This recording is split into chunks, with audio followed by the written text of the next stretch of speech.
It's 6 o'clock on Wednesday, the 5th of December. Good morning. This is Today with Justin Webb and John Humphreys. The headlines this morning. Theresa May will meet groups of Conservative MPs today to try to get support for her Brexit deal after suffering 3 Commons defeats. The Home Office has been accused of failing to heed warnings about how its moves against illegal immigrants would affect the Windrush generation. And also in today's programme, John Podesta, the chairman of Hillary Clinton's 2016 presidential campaign, on, among other things, whether she'll run again. No. I think she's said that she's, done with running for elected office, and I take her at her word. The BBC News is read this morning by Diana Speed. Theresa May will spend the day trying to bolster support for her Brexit deal among Conservatives after the government suffered 3 Commons defeats yesterday. Ministers will respond to one of those votes by revealing when they'll publish the full legal advice they received about the plan.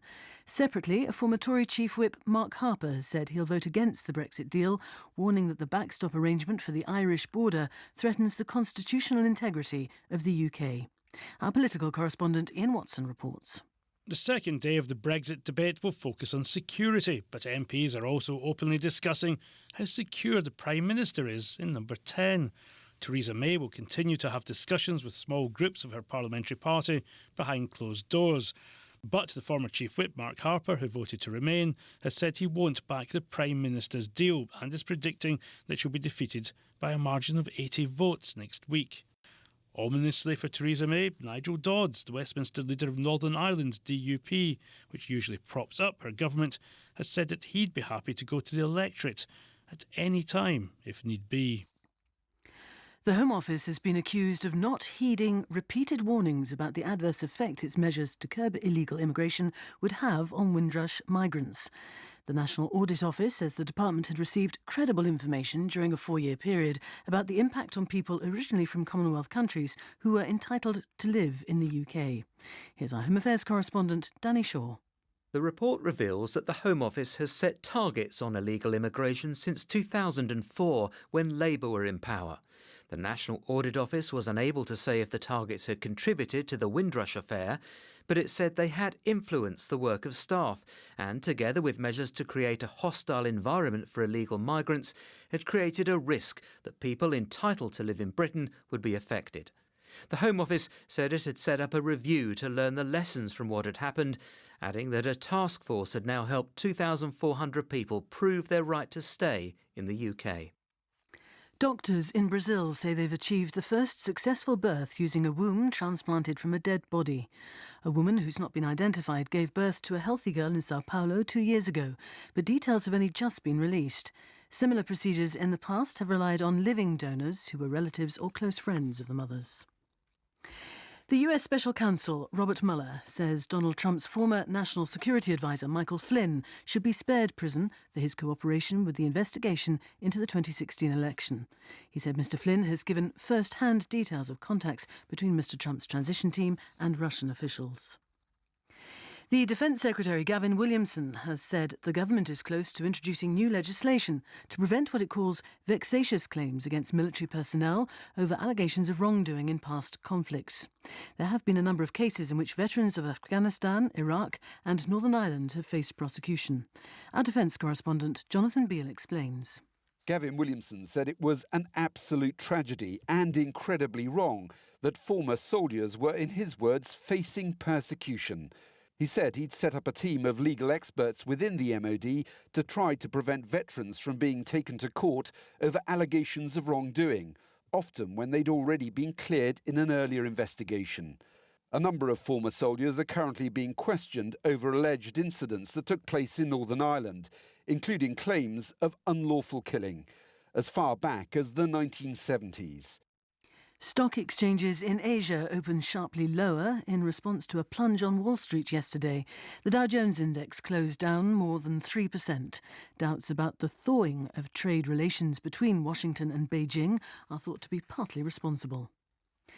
Analysis by BBC News suggests that spending by councils in England has fallen in real terms in every area, apart from children's services, since 2010.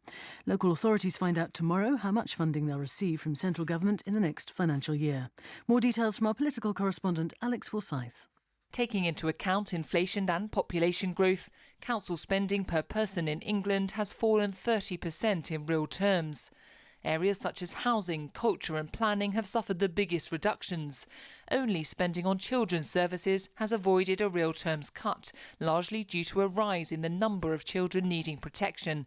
Many local authorities have warned current funding levels are unsustainable. The Housing, Communities and Local Government Secretary, James Brokenshire, has said he's determined councils will get the resources they need.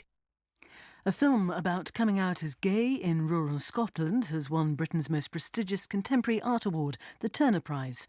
The artist, Charlotte Prodger, shot the work on a smartphone. She said she was overwhelmed to have won. And the time is now 6 minutes past 6. And Stav Donaeus is at the Weather Centre. Good morning, Stav. Good morning to you, John. Thank you very much. Good morning to you at home as well. Well, we've got quite a mixture of weather across the country this morning. Indeed, the forecast really for the next 48 hours is for it to turn increasingly wet, windy and mild once again. So we're seeing these flip-flopping temperatures continuing. Now, yesterday was a pretty chilly day for most of us, and it was a chilly night across the northern half of the country under clear sky. So for Scotland and the far north of England, the northeast of England, you're waking up to frost here. And as rain continues to move up from the south, falling on frozen surfaces, we're likely to see some ice issues during the morning rush, so you need to watch out for this. Met Office have a warning issued. So I'll start the forecast day for Scotland. It is a largely dry one. There will be some sunshine around, a little bit of mist and fog too, some frost as well, and watch out for that ice across southern areas as the clouds begin to gather, and we'll start to see a band of rain moving up from the south, and all the while through the day those temperatures will be on the rise. For Northern Ireland, for England and Wales, well, here it is a less cold start. We've got outbreaks of rain, some of it pretty heavy at the moment across Northern Ireland into parts of North Wales, North West England, and we'll see further pulses of rain running into parts of Wales and the southwest of England. Some of it will be quite heavy at times. So temperatures continuing to come up into the low teens Celsius as we head on through the day, and overnight looks like it'll turn milder across all areas into tomorrow. Breezy, cloudy, mild, damp day with spells of persistent rain or drizzle across western areas. There'll be a few sunny spells across parts of the east with a little bit of shelter. Very mild for all. I'm going to do that. It is 7 minutes past 6. Thanks a lot, Stav. We were just talking about the papers there because we've got them in front of us, and most of them, with a couple of exceptions. The Daily Star doesn't lead with Brexit, and the Sun doesn't either, actually. But as you'd expect, most of the others do. The Financial Times, let's go to the other end of the spectrum. Prospect of a no-deal Brexit cut as May suffers twin Commons blow. And that idea that a no-deal Brexit is increasingly unlikely, also taken up in the Times. MPs gave themselves the power to stop a no-deal Brexit yesterday as Theresa May suffered the worst series of Commons defeats in a single day for 40 years. The Times says across its front page, "The day May lost control" is the headline in the Telegraph. The Daily Mirror, 63 minutes of mayhem. This is the actual defeats. It all took place, of course, in the late afternoon yesterday. Theresa May's authority, the Mirror says, is in shreds after a humiliating hat-trick of defeats. The Guardian says May staggers on after 3 Brexit defeats in a single day. The Daily Express, sabotage Brexit at your peril.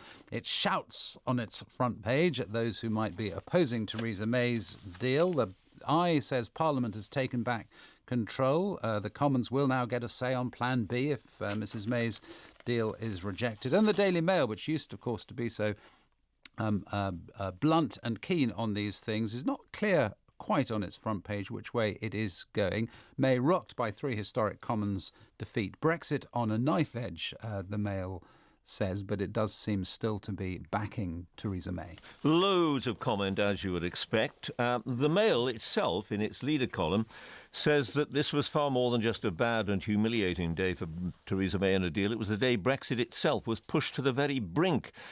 And it says, in principle, it may seem democratic that Parliament, rather than government, will have total supremacy in shaping Brexit. But in a hung Parliament where the majority of MPs are in conflict with the will of the people and want Britain to remain in the EU, it's a recipe for chaos and betrayal. True, this vote makes the chance of crashing out with no deal vanishingly small, but it also means that Brexit may never happen at all. And The Guardian from the opposite perspective, in terms of Brexit anyway, says the danger of this way of running Westminster is that it ends up being self-reinforcing, making for more extreme partisanship and deeper deadlock. Studies show barely 2 in 10 people now think the current system of governing Britain is good at performing any of its key functions. In parliamentary systems, gridlock is relatively rare. When prime ministers can no longer command legislative support, the impasse is resolved by a new election. The time, 6:10. President Macron has been forced to climb down in the face of the street rioting, and today his Prime Minister will tell the National Assembly what the government will offer the rioters. Hugh Schofield is our Paris correspondent. What will Monsieur Philippe say, Hugh?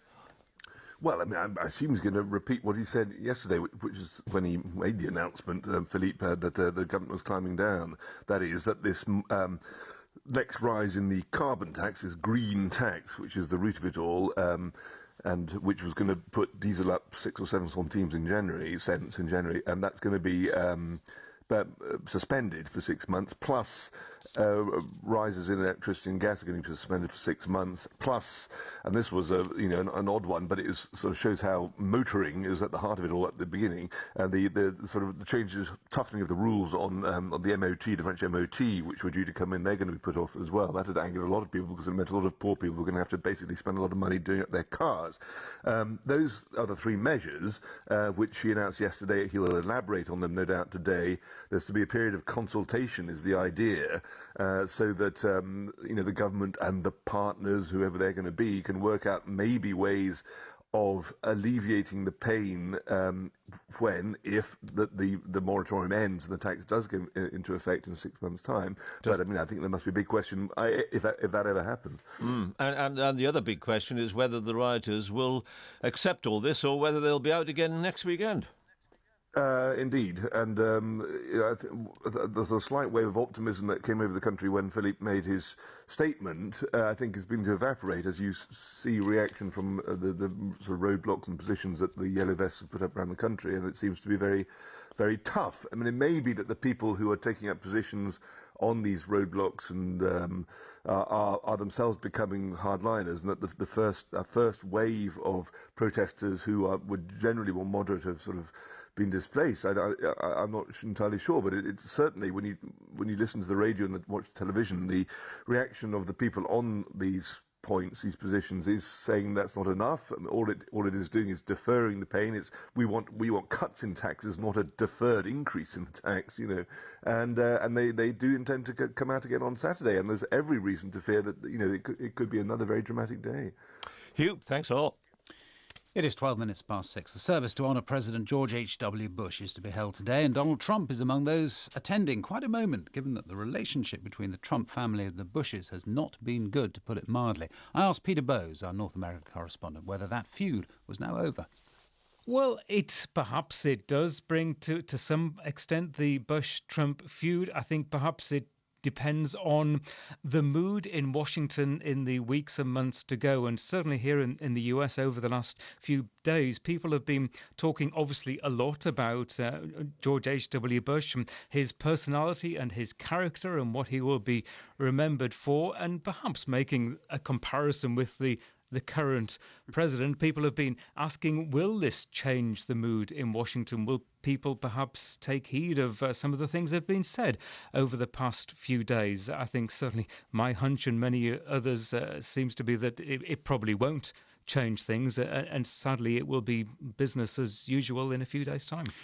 Meanwhile, Michael Flynn, former national security advisor to Donald Trump, is not necessarily going to jail, at least not for long. That's right. This is, I think, quite a significant development in this Mueller investigation. Of course, Michael Flynn, a retired Army general, served briefly 24 days as Donald Trump's national security advisor. He was sacked by Mr. Trump. He lied to the FBI about his conversations with Russia's then ambassador to the United States, Sergei Kislyak. That was during the presidential transition. He pleaded guilty almost to the day a year ago, last December. In fact, he's the only member of the Trump administration to date to plead guilty to a crime uncovered by the Mueller investigation. And for the past 12 months, he's been cooperating with the investigation. He's been interviewed apparently 19 times, and it would appear from these court documents that we've just seen that Mr. Mueller is quite happy with the information that he has received. Substantial assistance to the inquiry, which seems to have prompted Mr. Mueller to recommend to the judge that Mr. Flynn should serve little or no jail time. Peter Bowes, thank you. 6:15. Thomas Cook is one of the great names of the holiday business, but it had to be bailed out 7 years ago after nearly going bust. Now it is in financial trouble again. Dominic, should I have said, was one of the great names? Well, no, still is, I think, John. A great brand, Thomas Cook, but it's had 2 profit warnings in quick succession, battered the share price. 6 months ago, the shares were trading at just under £1.50. Today, you can pick them up for 22p. There's a feeling the company may have to ask its shareholders for more money, an idea given some ballast by a very detailed piece of work from an analyst at the bank Berenberg, Stuart Gordon. Mr. Gordon is here. Stuart, you followed this company very closely. For one of the profits warnings, it said that it was all down to the hot weather, people holidaying at home. Is that the whole story, do you think? I don't think so. I think the hot weather definitely played a part in what happened to Thomas Cook during the summer. But the fact is, I just think that it is a pretty structurally challenged company. If you look at what we as consumers are doing, we're all moving online. It creates a lot of disruption for them. You've got new players in the market. People are using Airbnb, they use Ryanair, they put together their own package holidays rather than buying traditional package holidays. And I'm not saying the package holiday industry is dead, but I do think they will continue to face challenges moving forward. Its rivals, though, don't seem to be doing too badly. TUI is its great traditional rival, what used to be Thompson in the UK rebranded as TUI. Why is TUI doing okay and Thomas Cook not? TUI was in a slightly more fortunate position in that it had a number of non-core assets which it sold, and it repositioned itself quite cleverly into the cruise industry and into the hotel industry direct. So they're not just relying on the package holidays, they're selling people the cruise space and the hotel space. What happens next? We're at the period in the year when tour operators have advanced sales. They should have most cash, and then that runs down over Christmas. That could get a bit sticky for Thomas Cook after Christmas? It could do. I mean, they have already proactively gone to their banks to ask for some latitude in some of the metrics that they need to meet for I believe, the end of this year and March next year. So that should probably buy them some time. But clearly, if we look back to what happened the last time they had to ask shareholders for money, you actually had a situation where I think people questioned whether they should book with Thomas Cook or not. And actually, that was something that precipitated them coming to shareholders. So you think there's a pretty good chance of some kind of rescue? Well, not rescue, but some kind of fundraising from shareholders. Some kind of fundraising, yes. Thank you very much, Stuart Gordon from Berenberg Bank. Now, British steel producers have had a pretty rollercoaster time recently. A few years ago, you might remember, some big plants were facing closure. Steel prices have picked up, and some new saviours have emerged to buy up some of those plants. But the UK is an expensive place to make steel, mainly because of high power prices. Gareth Staith is Director General of the trade body UK Steel. Gareth, could you just give us an idea what the difference is between power prices here for steel producers and some of the big competitive nations? Well, what we found is quite shocking, really, that now, and the situation is getting worse as we go forward, now we pay twice as much for our electricity as our competitors in France, and 50% more than our competitors in Germany. And it makes us uncompetitive, it limits investment, and because we compete on a national, EU and international level, it means that we're trying to trade basically with one hand tied behind our backs. Why do power prices matter in particular for steel producers? How much of the total cost of a steel plant is power? Oh, it's a really significant proportion. It's over 100% of a steel company's global gross value added. And as I said, these costs are only increasing. So it's a really significant input to the sector. That means that we are uncompetitive at the moment. From memory, the government did say it had done something about this. It negotiated a bit of a sort of a carve-out for big energy-intensive companies a few years ago. Has that made any difference to the prices that people actually pay? Well, it did. But, these things don't stand still. And as I said, what we're seeing is that these costs are increasing and going to increase going forward. And when we think about it, it's a year since the government published its industrial strategy, and we haven't progressed here, but gone backwards. And if we look at France and Germany, their governments ensure that their industry aren't loaded with these costs, these policy costs, these transmission costs and the wholesale costs. They ensure that their industries are competitive and can compete on the international But you're markets. talking about the kind of state intervention that's quite unfashionable here.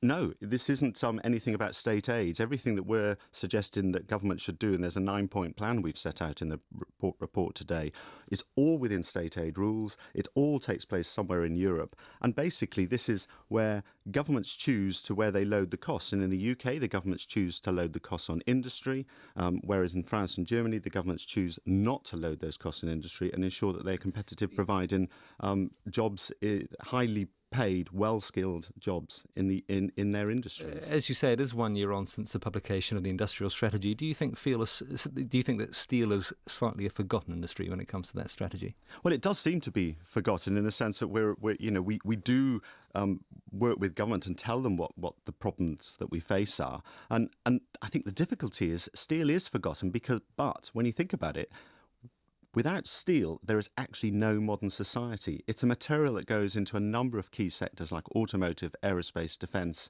and construction. And without that input feed, a number of other manufacturing sectors are damaged by high prices coming from the UK steel sector.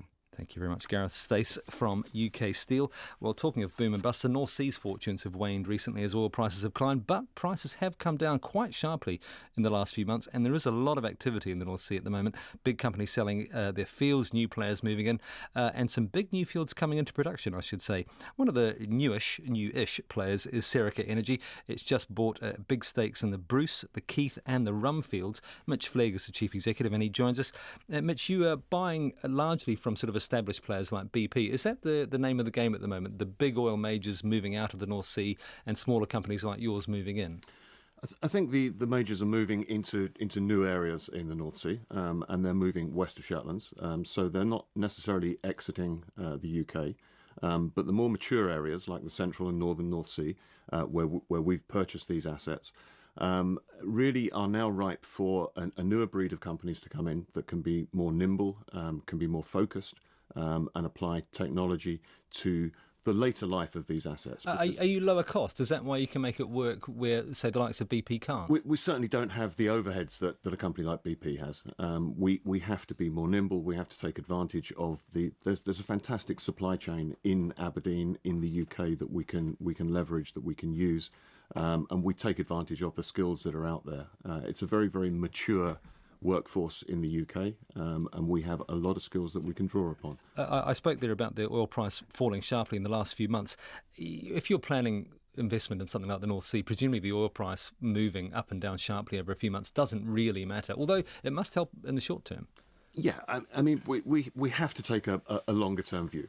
We can't just have knee-jerk reactions to the oil price today and the oil price tomorrow.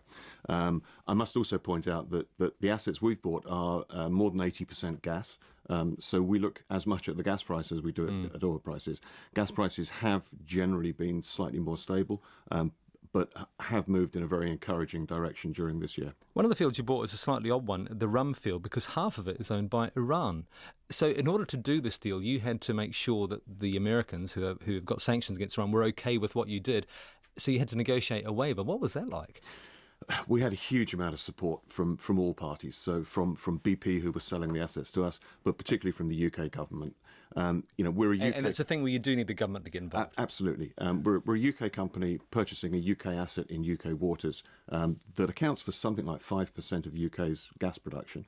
And so there was a huge political will to help us and get this. And the way you got around it in the end is that all the money that flows that would accrue to the Iranians who own half the field, it just sits in a bank account somewhere where they can't touch it. Yeah, I mean, it's very similar to a mechanism that was put in place a few years ago, where effectively the benefit goes into escrow, and the Iranians have have no input to the decision making until sanctions are lifted. Thank you very much, Mitch Flegg. From Serica Energy, my markets guest this morning is Sophie Kilvert, Senior Investment Manager at Seven Investment Management. Sophie, let's start with Sterling and Brexit Watch. Sterling did move a bit yesterday on the back of defeats for government. I suppose market traders think it makes it less likely to be a no-deal Brexit, but it's still quite the range is quite small, isn't it? Yes, I think Sterling have had their major moves over the last couple of years, and now a lot of it is almost priced into markets. Investors realise that there might not the possibilities are fewer in terms of what might happen, and sterling isn't quite the barometer that it used to be. We're moving in that sort of 127 against the dollar to about 129 against the dollar, and it hasn't really gone out of that, even with the huge things that happened in Parliament yesterday.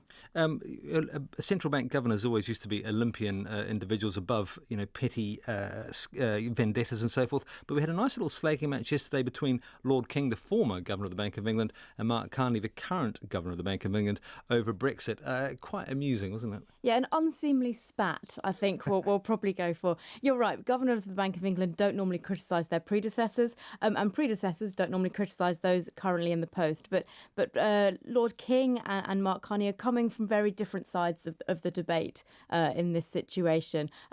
Lord King was criticising the Project Fear, and Mark Carney really fought back and said, well, actually, the Bank of England is doing a lot more than it ever used to. Yes, he drew attention to the Bank of England.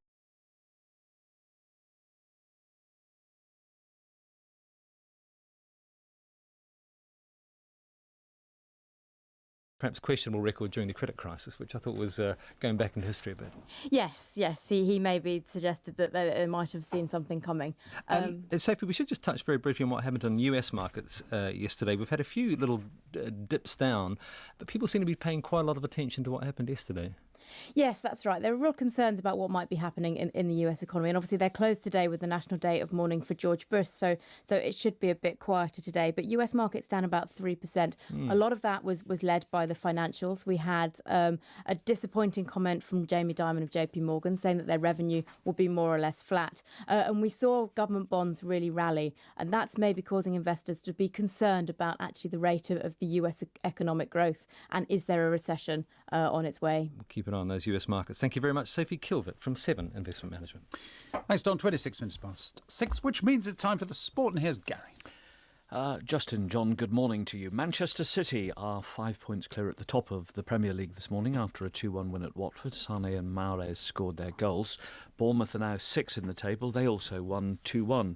Wilson and Fraser scored for them in the victory over Huddersfield. Brighton defeated Crystal Palace 3-1 despite playing with 10 men for over an hour after Shane Duffy was sent off.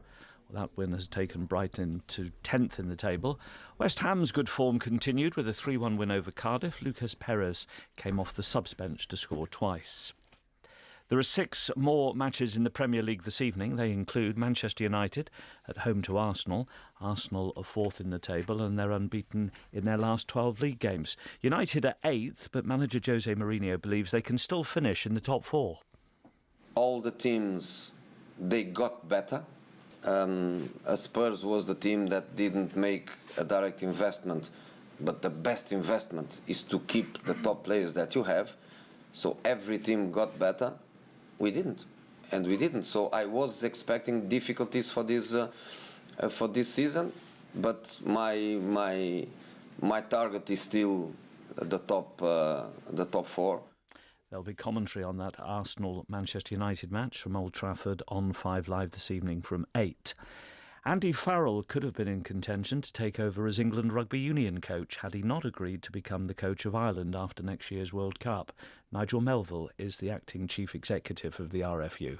He's a fine coach and he's a good guy and he's English, so but he did work here, in the last World Cup. He exited and went across there. An opportunity's come up over there during his term. He's aspired to be a head coach. This opportunity came up. Good on him. Wish him well. Was he on your radar? He would have been on our radar. Of course he would. He's an English coach. All English coaches are on there. We're talking to them now and who's available and who's not. And obviously Andy won't be available. Lester Piggott, one of racing's greatest jockeys, is in hospital for what's been described as a precautionary measure. He's expected to remain there for a few days. Piggott, who's 83, won the Derby 9 times. Russian athletes are to remain banned from international competition after the IAAF, the sport's ruling body, refused to readmit them. The ban will remain in force until samples and data from Moscow's former anti-doping laboratory are made available. I'll be speaking to Sebastian Coe, president of the IAAF, at 8:25 this morning. How about the racing selections? Well, they run at Haydock at 3:30. Look out for number 6, Mr Grey Sky. Kempton at 6:30, number 1, Time Shannakill. Yesterday, we had 2 winners, including one at 11-1. Oh, did you back it? Nope. Did you? Thank you, Gary. Good sound effects, John. There'll be more music, meditation sound effects, perhaps, and memorable performances when Master Tapes returns to Radio 4 next week. All right, so I just do it? You just do it. Long, long time ago. Leading songwriters. I can still remember how that Their most important work. In conversation with John Wilson. Do you write better in anger? I know that you love me. I've got a lot to say when I'm angry. Though I'm young and stupid. And sad. The new series of Master Tapes begins with Lily Allen. Should we just start that again? Next Monday night at 11 on BBC Radio 4. Time now's 6:30. You're listening to Today on Radio 4. John Humphries and Justin Webb, and Diana Speed's here with the news. Theresa May will today try to put her Brexit agenda back on track after MPs inflicted a series of defeats on the government in the Commons. Ministers will reveal when they'll publish the full legal advice they received about the Brexit withdrawal plan. The Prime Minister will spend the day trying to bolster support for the Brexit deal among Conservatives. The former Chief Whip, Mark Harper, is the latest to say he will oppose it, saying it compromises the integrity of the UK. The Home Office has been accused of not heeding repeated warnings about the adverse effect its measures to curb illegal immigration would have on Windrush migrants. The National Audit Office says the department failed to protect the rights of some people originally from Commonwealth countries to live in the UK. Doctors in Brazil say they've achieved the first live birth using a womb transplanted from a dead donor. The unnamed mother gave birth to a healthy girl in Sao Paulo 2 years ago, but details have only just been released and published in a medical journal. Researchers say their approach has the potential to help far more infertile women. The US Special Counsel Robert Mueller says Donald Trump's former National Security Advisor, Michael Flynn, should be spared prison for his cooperation with the investigation into the 2016 election. He said Mr. Flynn has given first-hand details of contacts between Mr. Trump's transition team and Russian officials. The Defence Secretary, Gavin Williamson, says the government is very close to introducing new legislation to prevent what it calls vexatious claims against military personnel for their actions in past conflicts.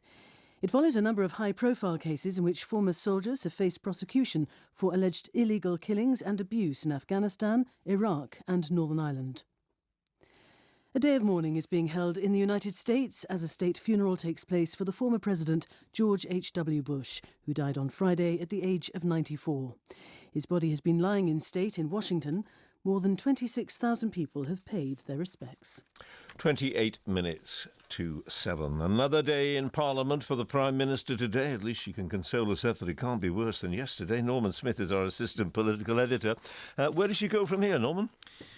Well, she has to try and regroup after really a pretty catastrophic day yesterday, not just obviously because of the hat-trick of defeats, but of what they suggest, which is bluntly that Mrs May's grip on her party, on Parliament, on Brexit is beginning to break up with the emergence of what I would call the Committee for Plan B, which is those MPs around the former Tory Attorney General Dominic Grieve who pushed through the last defeat yesterday, which in effect gives Parliament the potential to put itself back in the driving seat when it comes to Brexit. And do what? Well, it means that if/when Mrs May's deal is voted down, Parliament will be able to say, well, we think this is what the government should do next. In other words, they will be able to chart a different course, a plan B. They will be able to, potentially tunnel away to Norway or to cast ourselves off onto the seas of another referendum. And what is significant, John, is the people behind the plan B.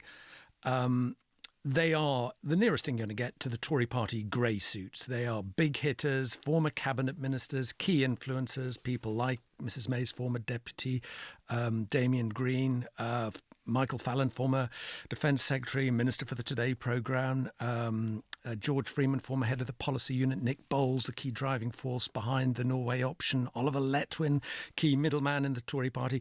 A centrist bloc of predominantly, but not exclusively, Remain Tories. And it's quite easy to see how this bloc could work with centrist Labour MPs to chart a very different course. Do they speak with one voice? Not yet, no. And that, I suppose, is, the key test they will face, whether they can fashion a coherent plan B, because obviously there is a, significant divide between those who want a so-called people's vote, those who want a Norway option, and those who want Norway option as a sort of temporary staging post. But and just before we finish that point, are there those who say, look, we don't have to go ahead with Article 50. We can dump it. We can stay in the Union. That's it. Yes, although I don't quite think that argument is to the fore at the moment. Everyone now seems to have moved on to what happens in the sort of wreckage of Mrs May's deal. How do you move beyond that? The one sort of consolation for Team May is a view that this sort of committee for Plan B will so terrify Tory Brexiteers that they might scuttle back on board to the good ship May, fearful that if they don't, they could lose Brexit altogether. I have to say, last night I saw absolutely no evidence of that. It seems to me that Tory Brexiteers frankly would rather be roasted over an EU campfire than bail out Mrs May or her Northern Ireland backstop. I see very little sign that they are going to ride to the rescue of Mrs May at the last moment. So your best bet is what? Oh God, I wish I had a best bet. I apologise for asking it, really. The only thing I think we can bet on now is that Mrs May's deal looks very unlikely to pass, because she lost the votes yesterday. One, she lost the first vote when she had the support of Tory Brexiteers, and she still lost. And she lost the last vote when she had support of not just Tory Brexiteers, but also the DUP. If she's losing those sort of votes, it seems to me she has very little prospect of winning the meaningful vote when the Tory Brexiteers and the DUP will almost certainly vote against her. Thank you, Norman. It is 24 minutes to 7. No shortage of best bets around in the paper. Well, best bets and worst bets too. A recipe for chaos and betrayal is how the Daily Mail views the Commons amendment passed yesterday, which gives Parliament, rather than the government, supremacy in shaping Brexit if MPs reject the Prime Minister's deal. The paper accuses MPs of vanity and arrogance and warns that if Brexit doesn't happen, that will shatter trust in the political class. The Daily Mirror calls the situation mayhem. It believes weak and wobbly May has lost all authority. It's time for her to come up with a plan B. The Telegraph says the Prime Minister has suffered humiliation on a catastrophic scale. Its headline is "The Day May Lost Control."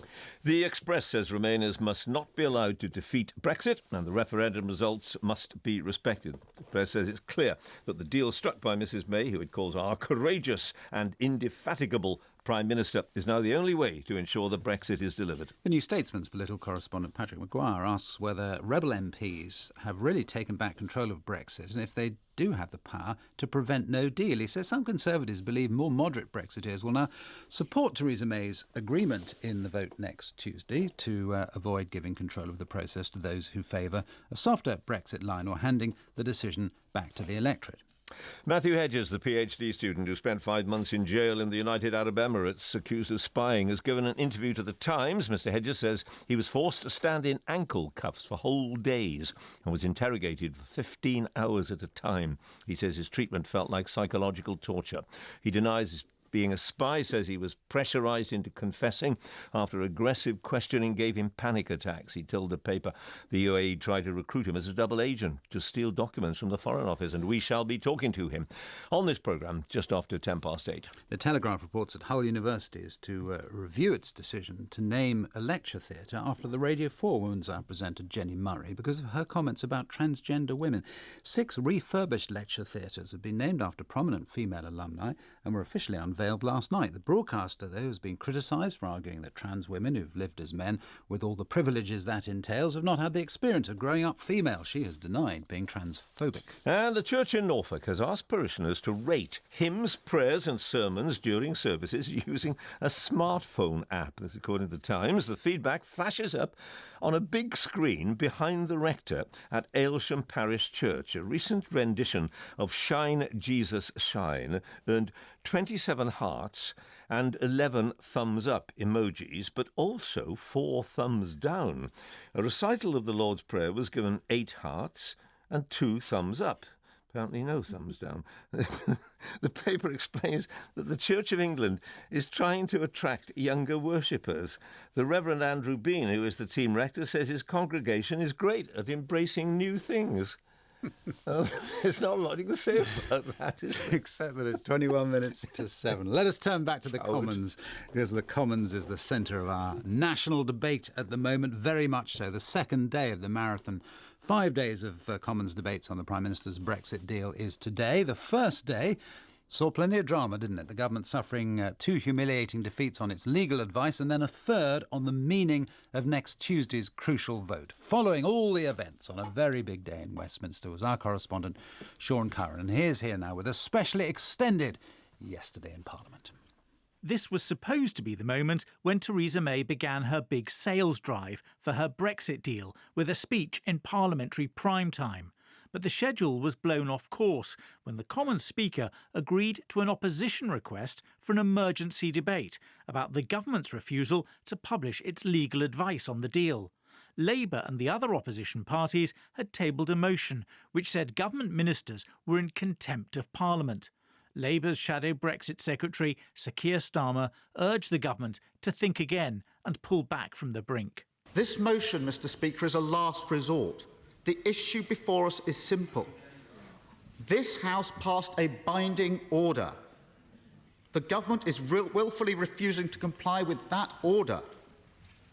That is contempt of Parliament.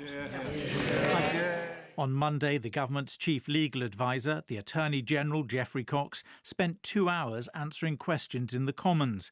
He published a summary of his advice and insisted it wouldn't be in the public interest to release the full version. The leader of the Commons, Andrea Leadsom, pursued the same line of argument when she responded to Keir Starmer. If government knew that it might be forced to disclose the advice that it had received, it could seriously compromise the sorts of requests for advice that would be made. And it would totally impede the ability of the law officers and government lawyers to provide it. The government had offered a compromise. It would ask the Committee of Privileges to look at the matter. But in what turned out to be the first defeat of the day, MPs rejected that proposal by 4 votes. Then came the main vote. The ayes to the right, 311. The noes to the left, 293. Oh, look at them. Look at them. By a majority of 18, MPs had voted for the first time to find the British government in contempt of Parliament. And a short time later, 26 Conservatives rebelled and helped inflict another defeat on the government when they voted in favour of a proposal to give the Commons a bigger role if the Prime Minister's Brexit deal was voted down. Hardly an ideal curtain raiser for Theresa May, who struck an almost elegiac note as she insisted that hers was the best deal for the British people. I have spent nearly 2 years negotiating this deal.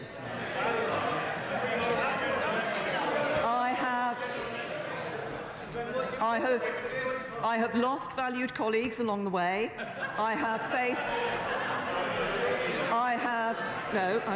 I'm concluding.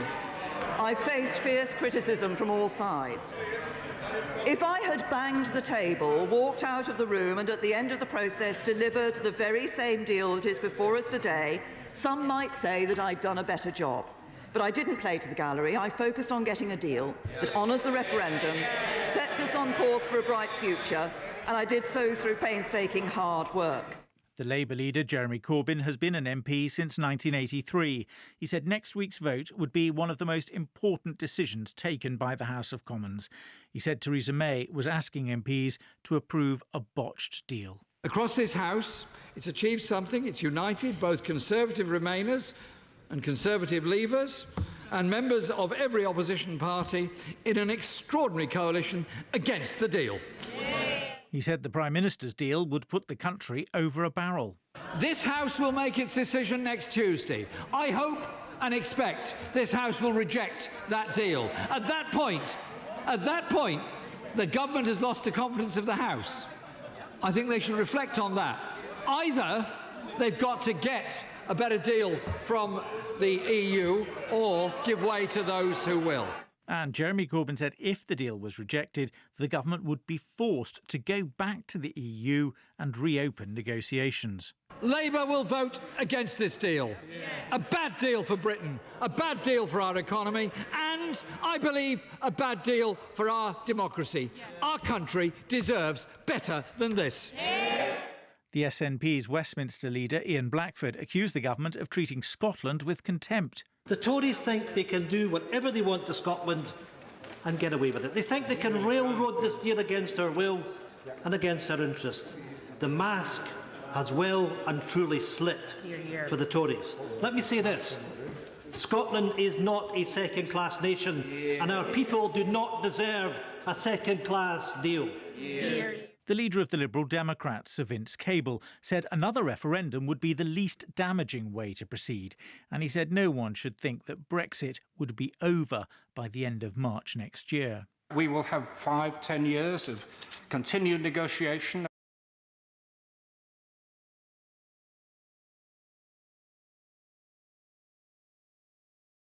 About what type of trade relationship we have. There will be bitter divisions around it, and we'll have a great deal of disillusion.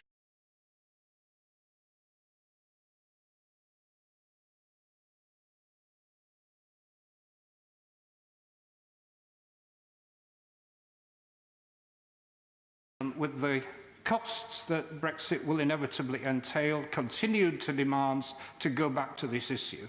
The Conservative former Foreign Secretary Boris Johnson said the Prime Minister had managed to unite everyone, from Tony Blair to himself, against her deal. I really can't believe that there is a single member of this House who sincerely believes that this deal we have before us is a good deal for the UK. There are a lot. And if I may say, you can tell, well, there we go, there's one.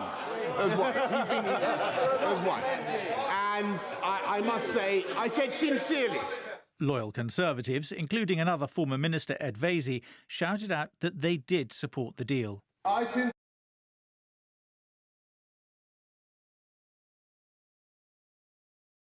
sincerely believe it. I've got no stake in this government anymore, but I still think it's the right thing to do. But the Labour former Foreign Secretary, Dame Margaret Beckett, said the Prime Minister's deal didn't allow Britain to recover sovereignty. It leaves us rule takers from the European Union without any voice in shaping those rules. It represents what may well be the biggest transfer of sovereignty ever proposed by any British government, because this time sovereignty is not being shared, it's being surrendered. The debate will continue today when the Home Secretary, Sajid Javid, is expected to focus on security issues. That was Yesterday in Parliament. You can hear much more, even more, at 8:30 on BBC Radio 4 Longwave. The time now 14 minutes to 7, which means it's time for the puzzle for today, which is set today.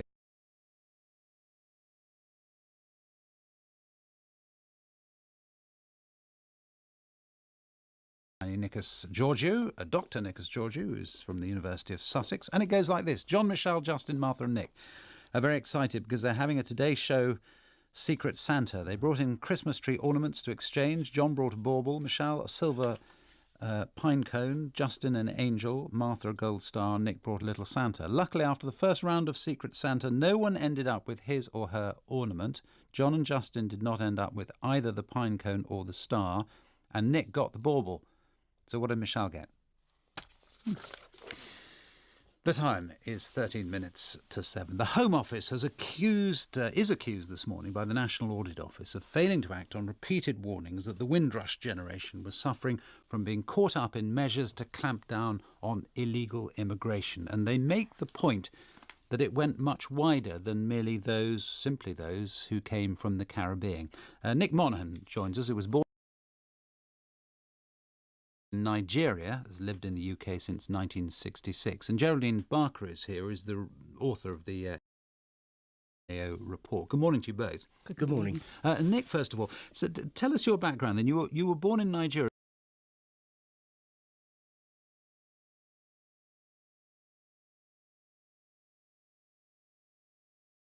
In what way have you got caught up in this? My father was working in the oil industry, and my mother was out in Nigeria living with him. And I was born in '62, and for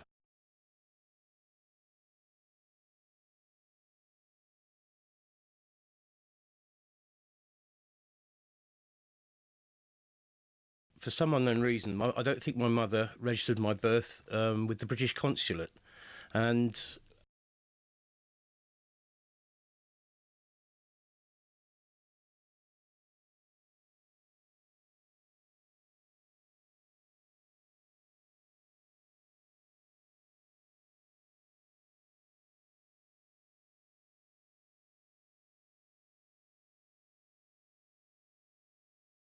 came back to England in '66, and I've just lived a normal life. I joined the army. I served 12 years in the British Army, and it was only later, January 2016, where the firm I was working for, they needed to see my passport.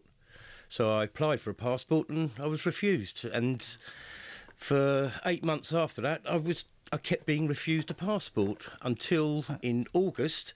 I was fired because the Home Office were threatening to fine my company for employing me.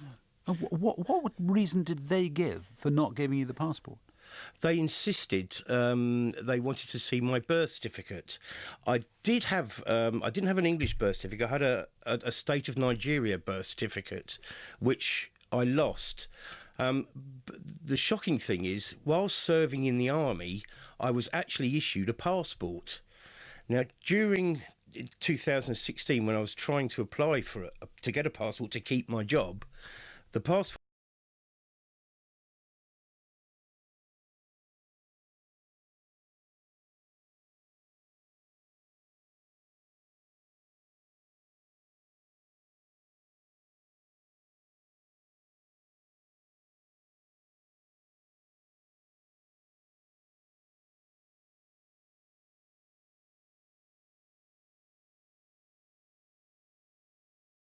Office found details of my old passport, which I held whilst I served in the army. They still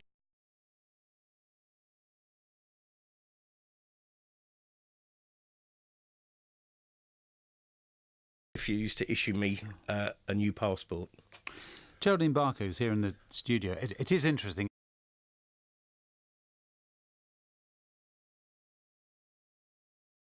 This goes wider than simply those who came from the Caribbean on the Windrush and other boats at that time.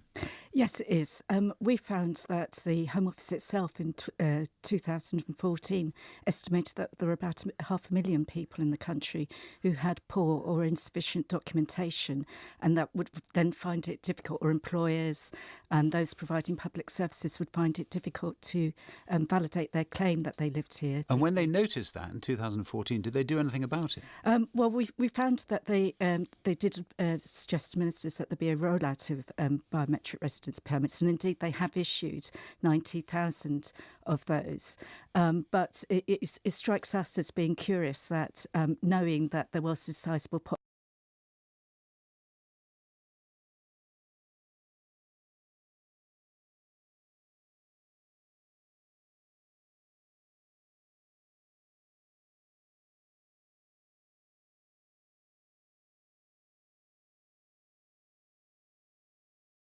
in the country that would have problems, that they didn't do more to reach out to those people. Well, it's more than curious, isn't it? I mean, it's really damaged people's lives. Yes. What do you think the fundamental reasoning was? Does the NAO have a view on what it was that caused a kind of lack of urgency?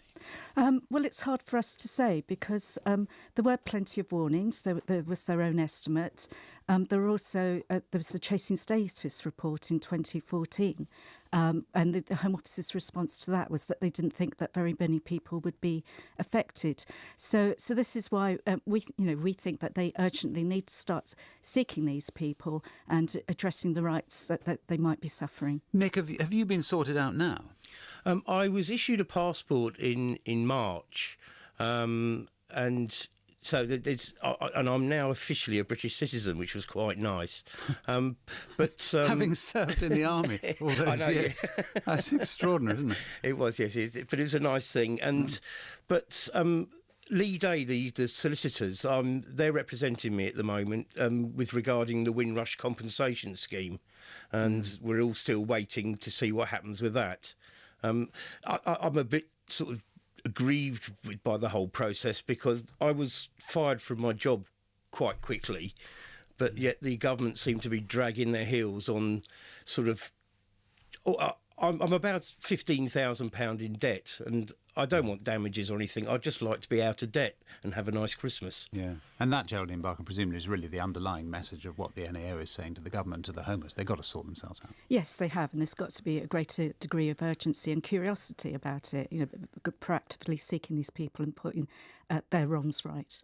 Geraldine Barker from the NAO and Nick Monaghan as well. Thanks both very much. 8 minutes to 7.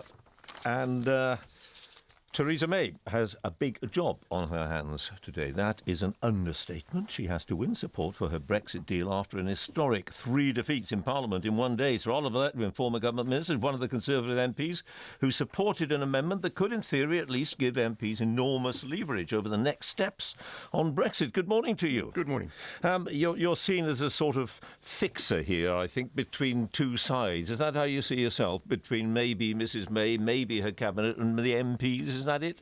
Well, all I'm trying to do is to get to a point where common sense can break out. I'm going to support the Prime Minister's deal, but we all know that there's a serious risk that it will fail. And I want to make sure that if it does fail, we can get to a sensible position that can command a majority in the House of Commons and be accepted in the EU, so we don't leave in a disorderly fashion without a deal. I think it will be against our interests. And that sensible position would, in your view, be the Norway option? That's the one at the moment I think is the most plausible runner. But to tell you the truth, John, I'm much less concerned about the precise details of the deal we end up by doing than making sure that we do leave, because that's what the referendum said we should do, and we leave in an orderly way that can be agreed by a majority in Parliament and by the EU. Now, at the moment, I don't know of a proposition other than the Norway Plus one that looks like it's capable of satisfying all those constraints. But it's not that I'm sort of passionate for that outcome, it's that I want to have a sensible arrangement where we don't leave in a disorderly way and suffer terrible harm as a country. But we are going to leave in a disorderly way, aren't we? Because Parliament is going to vote down the withdrawal agreement next week. No, that doesn't follow. If Parliament does vote down the Prime Minister's deal, realistically, isn't it? I mean, there is no... simply, you can't do the maths in any other way, can you? Well, look, John, you and I have both, one way or another, been observers of this for too long. For rather a long time, Yes. Exactly. And we both know that sometimes there are surprises. So All right. I'm not trying to predict, but I accept, of course, there's a very high chance that the Prime Minister's deal will fail. If it fails, we have to make sure that we can gather a parliamentary majority. There's a numbers game here in favour of some sensible proposition, and I believe that is perfectly doable. We need to make sure the mechanics are in place. That's what the amendment was about last night. And then we need to make sure the majority is in place, and we need to make sure it's a majority for something real, i.e. something the EU will accept and that fulfills the referendum mandate. Right, so how would it work in practice? We reach 7 o'clock next Tuesday night, or whenever it's going to be. Yeah. Parliament kicks out the withdrawal agreement. Where are we then? Well, again, neither of us can know whether any of the other propositions put, for example, by the Leader of the Opposition will pass, but I have to say, if I were a betting man, I think I'd bet that literally nothing will be agreed at that time, that all the motions will fail. Let's suppose that were the case, right. So we're nowhere at that point. The government, therefore, has to come up with a proposition. Now, as I say, whether it does so immediately or over a longer timescale, I think it needs to come up with a proposition that can command, on a cross-party basis, sufficient support to have a healthy majority in the House of Commons, and which is going to be accepted by the EU. And I don't believe the EU is going to agree to a sort of massive renegotiation of the withdrawal agreement. I do believe, because they've said so repeatedly, that they would accept a Norway Plus solution. I do believe there is a cross-party majority for that solution in the House of Commons. There is now a mechanism to ensure that that can be put in place. And I think, therefore, that the sensible thing, if the deal fails, is for the government to move to that position either immediately or gradually. But Norway doesn't allow for Northern Ireland. On the contrary. If we have a Norway Plus solution, one of the huge advantages is that as soon as we're into the EFTA pillar of the EA and in a permanent customs union, the whole issue of the backstop then falls away, and therefore Northern Ireland will not have a different regime. That assumes that we stay within the customs union. Oh, we'll have to. Norway Plus the plus is very important. It means we have to be in both the EFTA pillar of the EA and the customs union. That's absolutely So right. in what sense will we have left the European Union? Well, we'll have left it in lots of senses. First of all, We'll we will have be the end under of free movement, that's true. But well, no, we won't have the end of free movement, but we will have an emergency break. We will be outside the contributory system into the budget, though we will still have to make some contributions. We will be outside the common fisheries policy, outside the common agricultural policy. We'll be governed by the EFTA court, not by the ECJ. There's a whole series of respects in which we will have left, but we will have a very, very close trading relationship with our major partners. very, very quick thought. Mark Carney says that it's going to be very damaging to our economy if we do that. No, what he says is that that's going to be much less damaging to our economy than if we leave in a but it will disorderly still way. be very damaging for stability. No. Nobody said that it will be damaging to stability if we do that. Nobody at all has said that. Highly What people undesirable for complain- financial stability? No, that's not what he said about the Norway Plus arrangement at all. He said that that would be what would happen if we left in a disorderly fashion, and he's absolutely right about that, in my view. That would be damaging to our stability. Sir Oliver Letwin, thanks Thank very you. much. 2 minutes to 7. Stavdanaers is here with the weather. Thank you very much. Good morning to you. It looks like for the next 48 hours, things are pretty unsettled. Low pressure off the Atlantic is going to bring us quite a lot of cloud, rain, fairly strong winds at times. But on the plus side, it will be mild, certainly as we head on in towards tomorrow and for the end of the week. But there is a potential of some very windy weather, potentially severe gales across the northern half of the country into Friday. Weather warnings have been issued for this, so stay tuned to the forecast. Back to the here and now, though. It's a very cold start across parts of Scotland. We've seen temperatures down to minus 8.6 at Braemar. That's the lowest temperature of the autumn winter season so far. And where we're getting the rain across England, Wales, Northern Ireland moving northwards, falling on frozen surfaces, we're likely to see a risk of ice as well over the next few hours, so just watch out for that, mainly across northern England and southern Scotland. But the northern half of Scotland will have the best of the sunshine today. After that cold start, you'll have most of the sunshine throughout the day. Elsewhere across the country, still remain cloudy, breezy, with outbreaks of rain. Some of the rain will be heavy through the afternoon across parts of Wales and southwest England. Thank you very much indeed, Stav. A historical drama rules the airwaves here on Radio 4 this weekend. As your enemy, I've learned to understand you better than any of those you call friends. Mary, Queen of Scots. It was an ill day for Scotland when you set foot at Leith with all your fancy French followers. Then you marry an Englishman. Her dramatic story, narrated by Glenda Jackson. It is an extraordinary game of chess. An unproduced film script brought to radio. That girl has the chance to be Queen of England and Scotland both, but only if she makes her peace with me. Unmade movies. Alexander McKendrick's Mary, Queen of Scots on BBC Radio 4 this Saturday afternoon at 2:30. After 7 o'clock, what happens next? Justine Greening will be here, Mark Harper, Shami Chakrabarti, Andrea Leadsom, all, of course, on Brexit. You're listening to Today on BBC Radio 4 with Justin Webb and John Humphreys.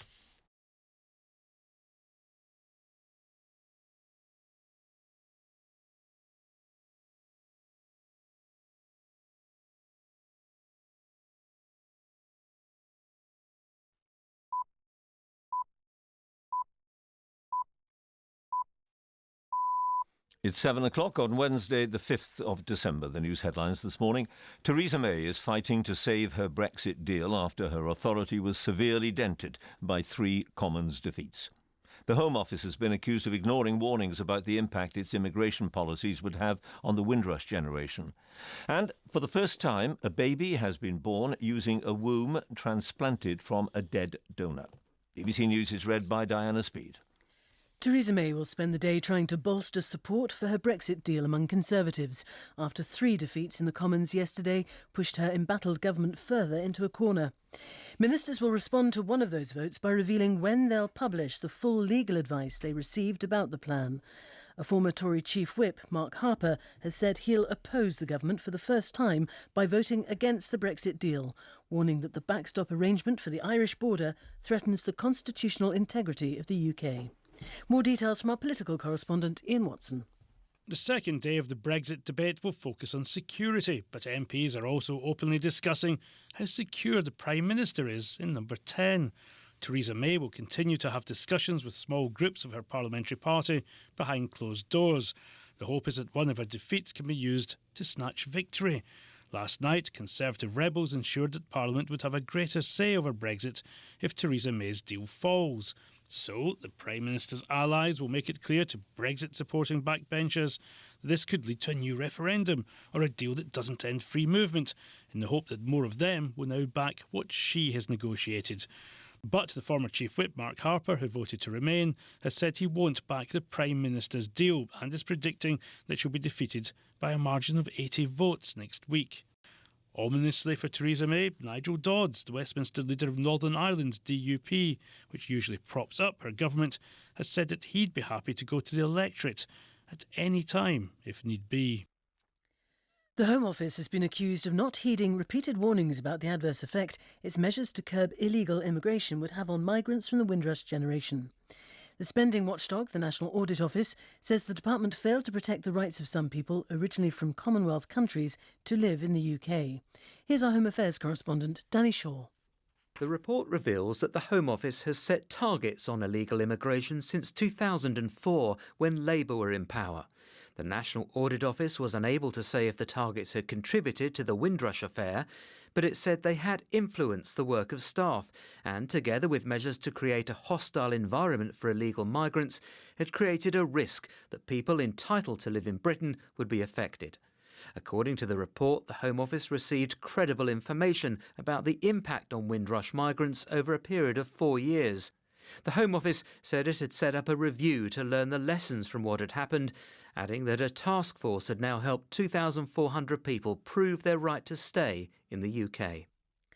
Doctors in Brazil say they've achieved the first live birth using a womb transplanted from a dead donor.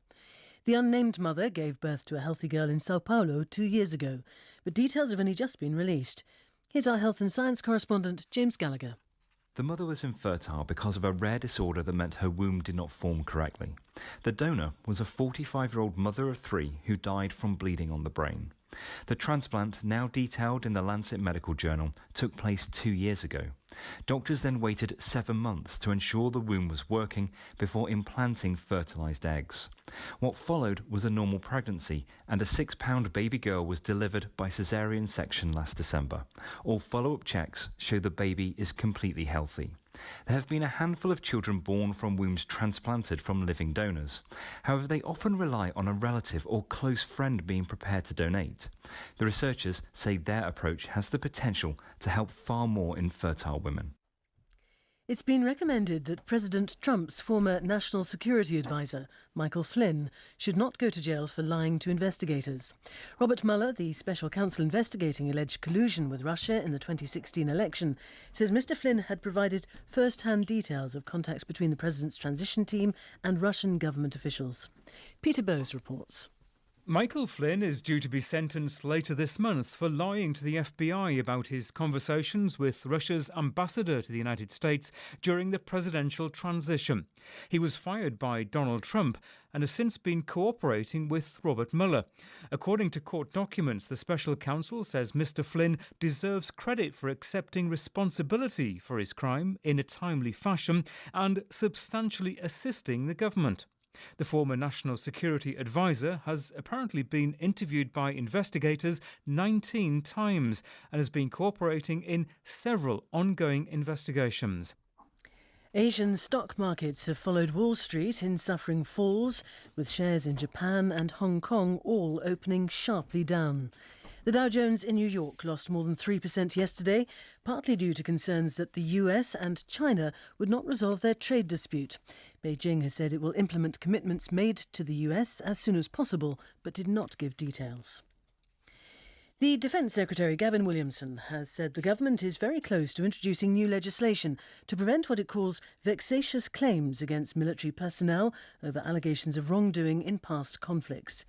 It follows a number of high-profile cases in which former soldiers have faced prosecution for their actions in Afghanistan, Iraq and Northern Ireland. Our defence correspondent Jonathan Beale reports. Gavin Williamson said it was an absolute tragedy and incredibly wrong that former soldiers were, in his words, facing persecution.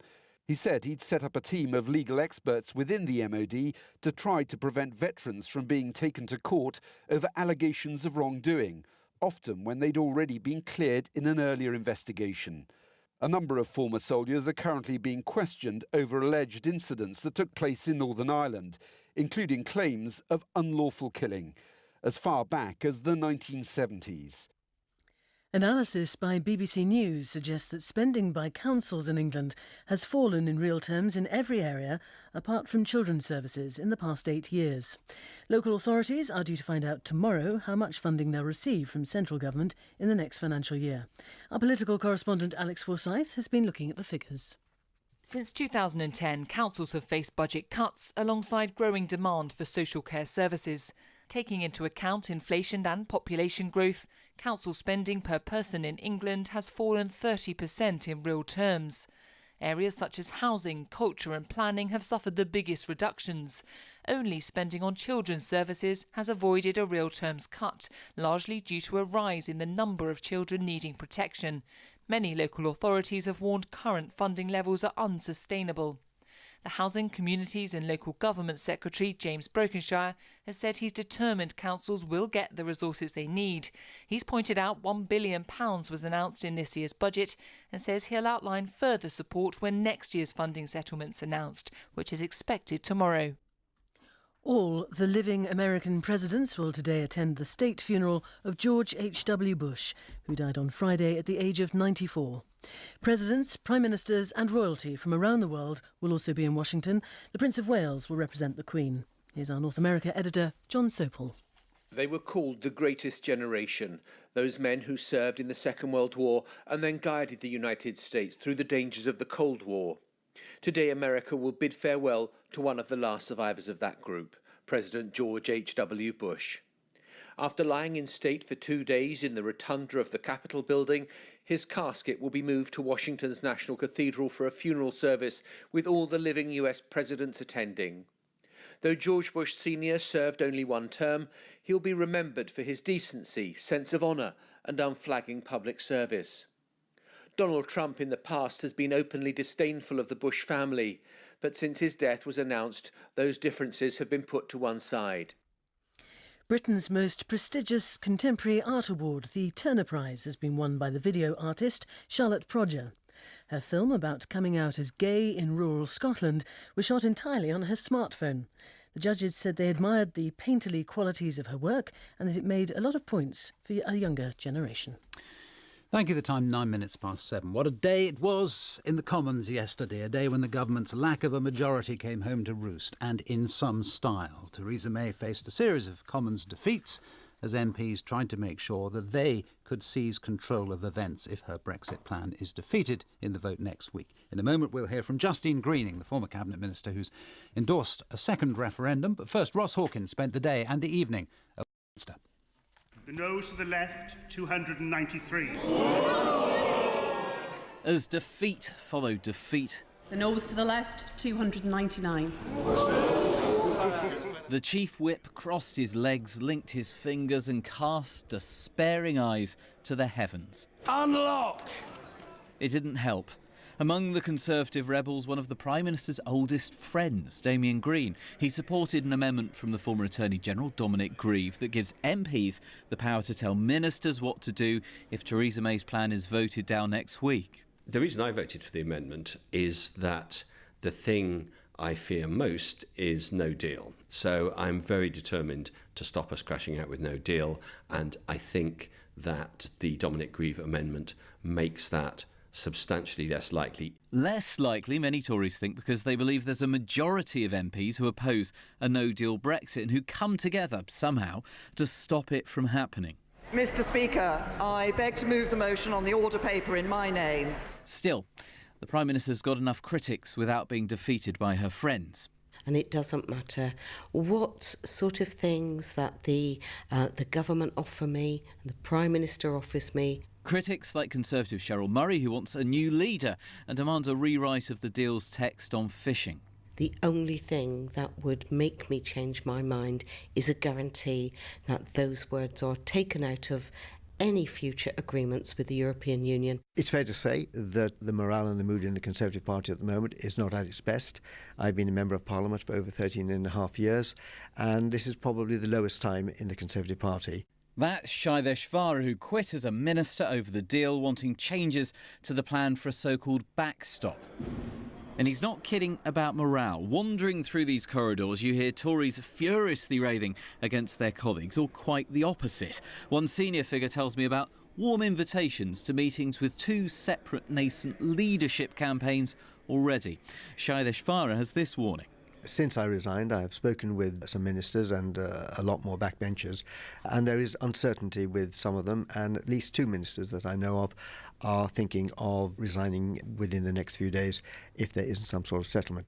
I will be less surprised than many if this deal goes through. Actually, I think people need to think about that and look at history a bit. Damien Green there will back her plan at the vote next week and think she can win. Some are speculating Brexiteers could even decide to support Theresa May now for fear of losing Brexit entirely. What's certain is MPs are seriously plotting how they take control and what they do with it if she's defeated. And with MPs still talking in there late in the evening, there's days of arm twisting to come, but many minds, like Cheryl's, are thoroughly made up already. We need to see a change, and we need to see a change very quickly, because I ain't voting for that deal. A report from Ross Hawkins. Justine Greening, former Secretary of State for Education, of course, has endorsed a second referendum. A people's vote is here in the studio. Morning to you. Morning. First of all, do you believe that there is no chance at all that the Prime Minister's deal can pass the Commons? I think it's been clear since the summer that the Commons is in gridlock and there will not be a majority for any route forward on Brexit. And has it, are you not impressed by the argument we heard hinted at there by Ross Hawkins that the Grieve Amendment, the amendment that you supported that gives MPs more power, might also make keen Brexit-supporting MPs worried about giving them that power, and therefore they might gather around the Prime Minister and pass at least a deal that brings Brexit? Well, we'll have to wait and see what every MP does. I know there are many who do not think that this version of Brexit delivers on the election, the referendum result. I very much share that view, actually. But I think for the public, this just feels like Groundhog Day. I mean, it's a continuation of the pantomime they've been seeing for several months now. You know, the Westminster bubble is fully inflated right now. And whilst Parliament's obsessing on how we get through the next 10 days, what we really ought to be debating is what are we going to do over the next 10 years? And we have to solve Brexit so that we can get on to solving the issues that lay behind Brexit. Let's assume then that the deal goes down next week. What next? Well, there are broadly two options in a way. I don't think Parliament's going to be for any option, as I've said, so therefore you have to go back to people. I don't believe a general election is right. It solves nothing. The challenge on Brexit is it's not party political. Therefore, there's no point putting a party political question to the public. I reached the conclusion many months ago that the only route through was, first of all, to trust the public with their own say, but secondly, to give them a further say on the three options we now know we have on the table. So not a rerun of the original referendum, but simply allowing them the choice of the options we have now. In practical terms, though, who is the Prime Minister who says that, who leads the country in that direction? Well, I think when Parliament finally takes its head out of the sand, as does government, and recognises that we are in gridlock, then yes, we will have to have a government in place with a Prime Minister. that can deliver on that second referendum. There is no way around person? it. Well, I think that's less important than actually MPs confronting the reality that we are going to have to go back to people. My point. The point people make is that that person does not exist. There isn't a person who could lead the party in that direction. Well, I think this is less about, if you like, the future of the leadership of the Tory party and much more about how we find a route forward as a parliament. But that's the point, isn't it? On It's Brexit. the bringing of people together. Who is the leader who could unite the party around that? It's not Theresa May, is it? Well, we don't know. And actually, the Prime Minister hasn't wanted to talk about what a plan B has been. I haven't accepted that whilst the government's been prepared to plan for one contingency, which I always felt was unlikely, which was no deal, it wasn't prepared to plan for another contingency, which was that Parliament was clearly gridlocked. It now needs to start that. I know that there are ministers who recognise this, but whoever is leading us, it's more of a question about making sure we now have a parliament that's prepared to face the facts that we are gridlocked and we need to find a route through. And for when Britain. you say a parliament and a House of Commons, if the Labour Party decided to back a second referendum, you would back them in that. You would vote with Jeremy Corbyn. This has been a cross-party push for a second referendum. I think that's one of the reasons why we've been able to make a case, because yes, Parliament's gridlocked, but actually we've seen MPs from very different parties working together to put Britain first and to recognise that actually if Parliament can't reach a consensus, rightly or wrongly, then we have to allow people to do it for themselves. But that's why I was asking about who is the leader, because you know John McDonnell, the Shadow Chancellor, suggested actually that if the Conservative Party can't make this go any further, then Labour should be asked if they can form a government. And if they formed a government with the express purpose of having that second referendum, you're saying you would back them. I won't support a no confidence motion, which is what Labour would need in order to get into government. And I think on all parties, it's now time to show more leadership from the front benches and to do what we need to do in the national interest, which is to recognise that we are not going to reach a conclusion. We heard from MPs there and the public kind of get a sense of the fact that we could be debating this not just for the next 5 days, but for the next 5 years. We have to find a route through. We have to solve Brexit so we can get on to solving the things that lay behind it. And if the public were in that second vote to vote again for Brexit, that would be it. You would accept. Indeed, this referendum has to learn from the mistakes of the last one. It should be binding. It should have all the options for the public to choose from that are actually in front of us. And I think we need to make sure that we have a better run referendum. And that means, for example, the different choices having a manifesto behind them of detailed facts and evidence around why people pursuing that path think it's the best one for Britain. Justin Greening, thank you very much. Thank you. 18 minutes past 7. We've been talking a lot about the future of HS2 over the last few days. The chairman's going to be sacked, at least he says he will be, but he is still in the job. Critics have questioned whether it will actually cost more than the government says. A lot more, Dominic. Well, possibly a lot more. You might remember the chairman of that project, HS2, Sir Terry Morgan, said on the show on Monday that he expected to be invited to resign, as he put it, but he's still in the post as far as I know, so quite a slow motion execution. What about that final cost of HS2? The Labour peer, Lord Barclay, Tony Barclay, a former senior executive at Eurotunnel, has been a long-term critic of the project, and he's with us. Lord Barclay, what do you think? Is there more bad news to come on the numbers from HS2, do you think? I think there is a lot of bad news to come from the numbers. The work that we've done indicates that the cost will probably be about double what the Secretary of State said yesterday.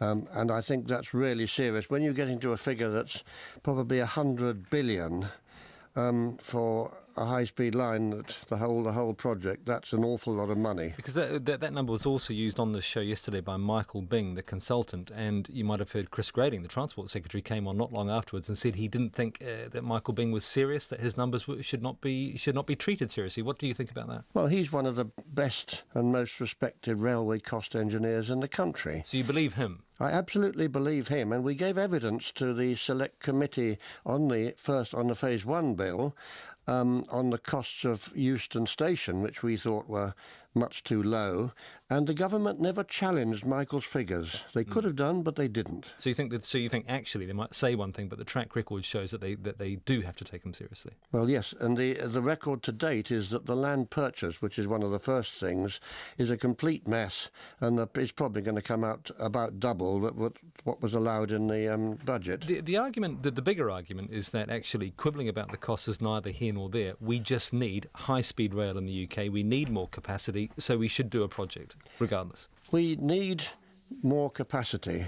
We do not need a high-speed railway that goes much faster than the French one, the TGV, because we're a smaller country. We don't need to have all the new technology that's needed to have a safe, very high-speed railway. And I think that if one took it down to the specification of the French high-speed railway, you'd probably save 30% of the cost. And are there other things you could do to cut the cost? Yes, well, you could cut out the Phase 2B, the one that goes to Sheffield and Leeds, because the Secretary of State sort of half suggested that a month ago and then denied it. But that could be... You could improve the East Coast and the Midland Main Line instead and use that. And then you could leave out Old Oak Common to Euston, which is going to be very expensive. Goes for a very congested bit of London. Very congested bit of London. Old Oak Common is on the Crossrail line, which will open next year, I'm sure, and that'll be fine. Thank you very much. Lord Berkeley, from Labour peer, Lord Berkeley, I should say. 21 minutes past 7. The first peace talks in the Yemen war since 2016 are due to take place in Sweden. The need for peace, of course, couldn't be clearer or more urgent. David Beasley is on the line, who's head of the UN's World Food Programme. Good morning to you. Good morning. And before we talk about the prospect of those talks, just give us a sense of what the country is facing at the moment. Well, I just came out of the field. I was in Aden, Sana'a, and Hadida, and it's a war zone. No question about that. People are starving to death. In fact, we will be coming out with an extensive report later today that will show some severe increases in hunger, severe increase in what we would call people on the brink of starvation. We've been feeding and supporting about 8 million people per month at a cost of about $100 million, and we're anticipating the new numbers of those who are on the brink of starvation to increase from 8 to somewhere around 12 to 15 million people. And I literally saw children in the hospitals dying right before my very own eyes. It is a bad situation. I know you're struggling and fighting on Brexit, but I can tell you these people are fighting for their lives here in Yemen. And it's not just the direct impact of the war, is it? The point that you're making is that the whole country is damaged to a really catastrophic extent. Well, it is. And, you know, this was a country that was extremely impoverished before the war even began. The rial was depreciating for the past 15, 20 years. The economy was on the decline. And then came the war, exacerbated an already bad situation. And now, where we are, we're saying that you cannot solve this problem on the humanitarian crisis with a humanitarian response alone. There now has to be a substantial injection of liquidity into the market to the probably the number of about $200 million per month to stabilize the collapse of the economy. Because here's what's bad. People don't have jobs. 8 million livelihoods have been lost since the war. 1.2 million civil servants have received hardly any pay. There's just no money in the economy. And any debt that, like people, and this is what's also compounding the problem. You know, most countries where we are in, where you have war, local farmers can continue to grow crops. Well, this is a country that doesn't grow any food inside because it can't. 90% of all of its food comes from the outside. And so a lot of that food comes off of credit. Letters of credit for buyers, and so they don't have any credit. So it's a compounded situation, and this war needs to end. And this was why I hope the peace talks yield itself to a path of hope. Well, what we understand is that they're gathering in Sweden. We don't know much more than that, do we? But you would presumably call on the outside world to put as much pressure as it is possible to put on them all. No question. And I was meeting with the leaders of all sides in the last 2 weeks, explaining to them the realities on the ground, the suffering, and why we must have funds, we must have access, which is a huge problem as we deal with access on the ground with the Houthis. But one thing that I did see, and I believe will yield itself to some progress forward, is that there appears to be just a sense of exhaustion over the war when the leaders from all sides. So I'm hoping that will yield itself to some progress being made. Otherwise, these children will have no hope at all. David Beasley, head of the UN's World Food Programme. Thank you very much. 7:25. The job of whips is to keep their party's MPs in line, to make sure they support the Prime Minister in the case of the government whips, above all when she has her back against the wall. Well, Mark Harper was the government chief whip, head prefect in his 13 years in the Commons. He's always been totally loyal, not any longer. He's written in the Telegraph today that he will not support her Brexit deal because it compromises the integrity of our country, leaves it in a worse position than we are now. Mr. Harper's with me. Good morning to you. Good morning, John. Why now? Why leave it this long? Well, John, first of all, you missed out a very important job of the Whip's office and the Chief Whip. As well as getting the government's business through, their job is to listen to the views of Conservative colleagues and feed those views back to the Prime Minister. And I think if the Prime Minister listened to the views of Conservative colleagues, she would know that her deal isn't going to be voted through next week and it needs to be changed. And is that what you've been telling her? It is what I've been feeding back through my whip, yes, and through ministers, and I think that's what many other colleagues are saying. And I think that she should listen, because I think the deal as it's currently set out, as I said in my article, will damage the integrity of the UK. It treats Northern Ireland differently and does put a border down the Irish Sea, something that she said no UK Prime Minister should ever do.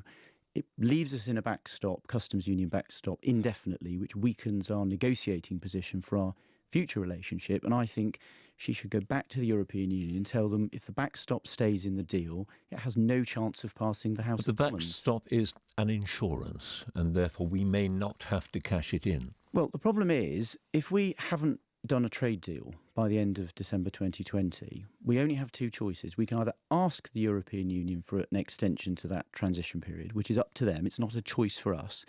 If they don't, they've indicated that they would accept that. But that would then cost us £10,000 million a year or thereabouts. Or we automatically trigger the backstop. And for me, I'm not going to sign up to a deal which treats Northern Ireland in a different way, puts a border down the Irish Sea, both for customs and regulatory purposes, something that the Prime Minister said no UK Prime Minister should sign up to. So what do you want her to do? It's a breach of our manifesto commitment. Well, preferably, I think the views of colleagues, Conservative colleagues and DUP, our DUP allies, are clear. I would prefer that she went back to the European Union before the vote next week. The European Union's already made it perfectly clear that there's no give now. Well, they would say that, wouldn't they? I would expect them to say that, but I think there are new facts. Now, it may take a defeat it may take a defeat in the House of Commons, and it may take the Prime Minister having to go back to them at the European Council later this month to tell them that the deal as negotiated has no prospect of passing if the withdrawal agreement contains the Northern Ireland Protocol. But it's a slightly odd notion, isn't it, that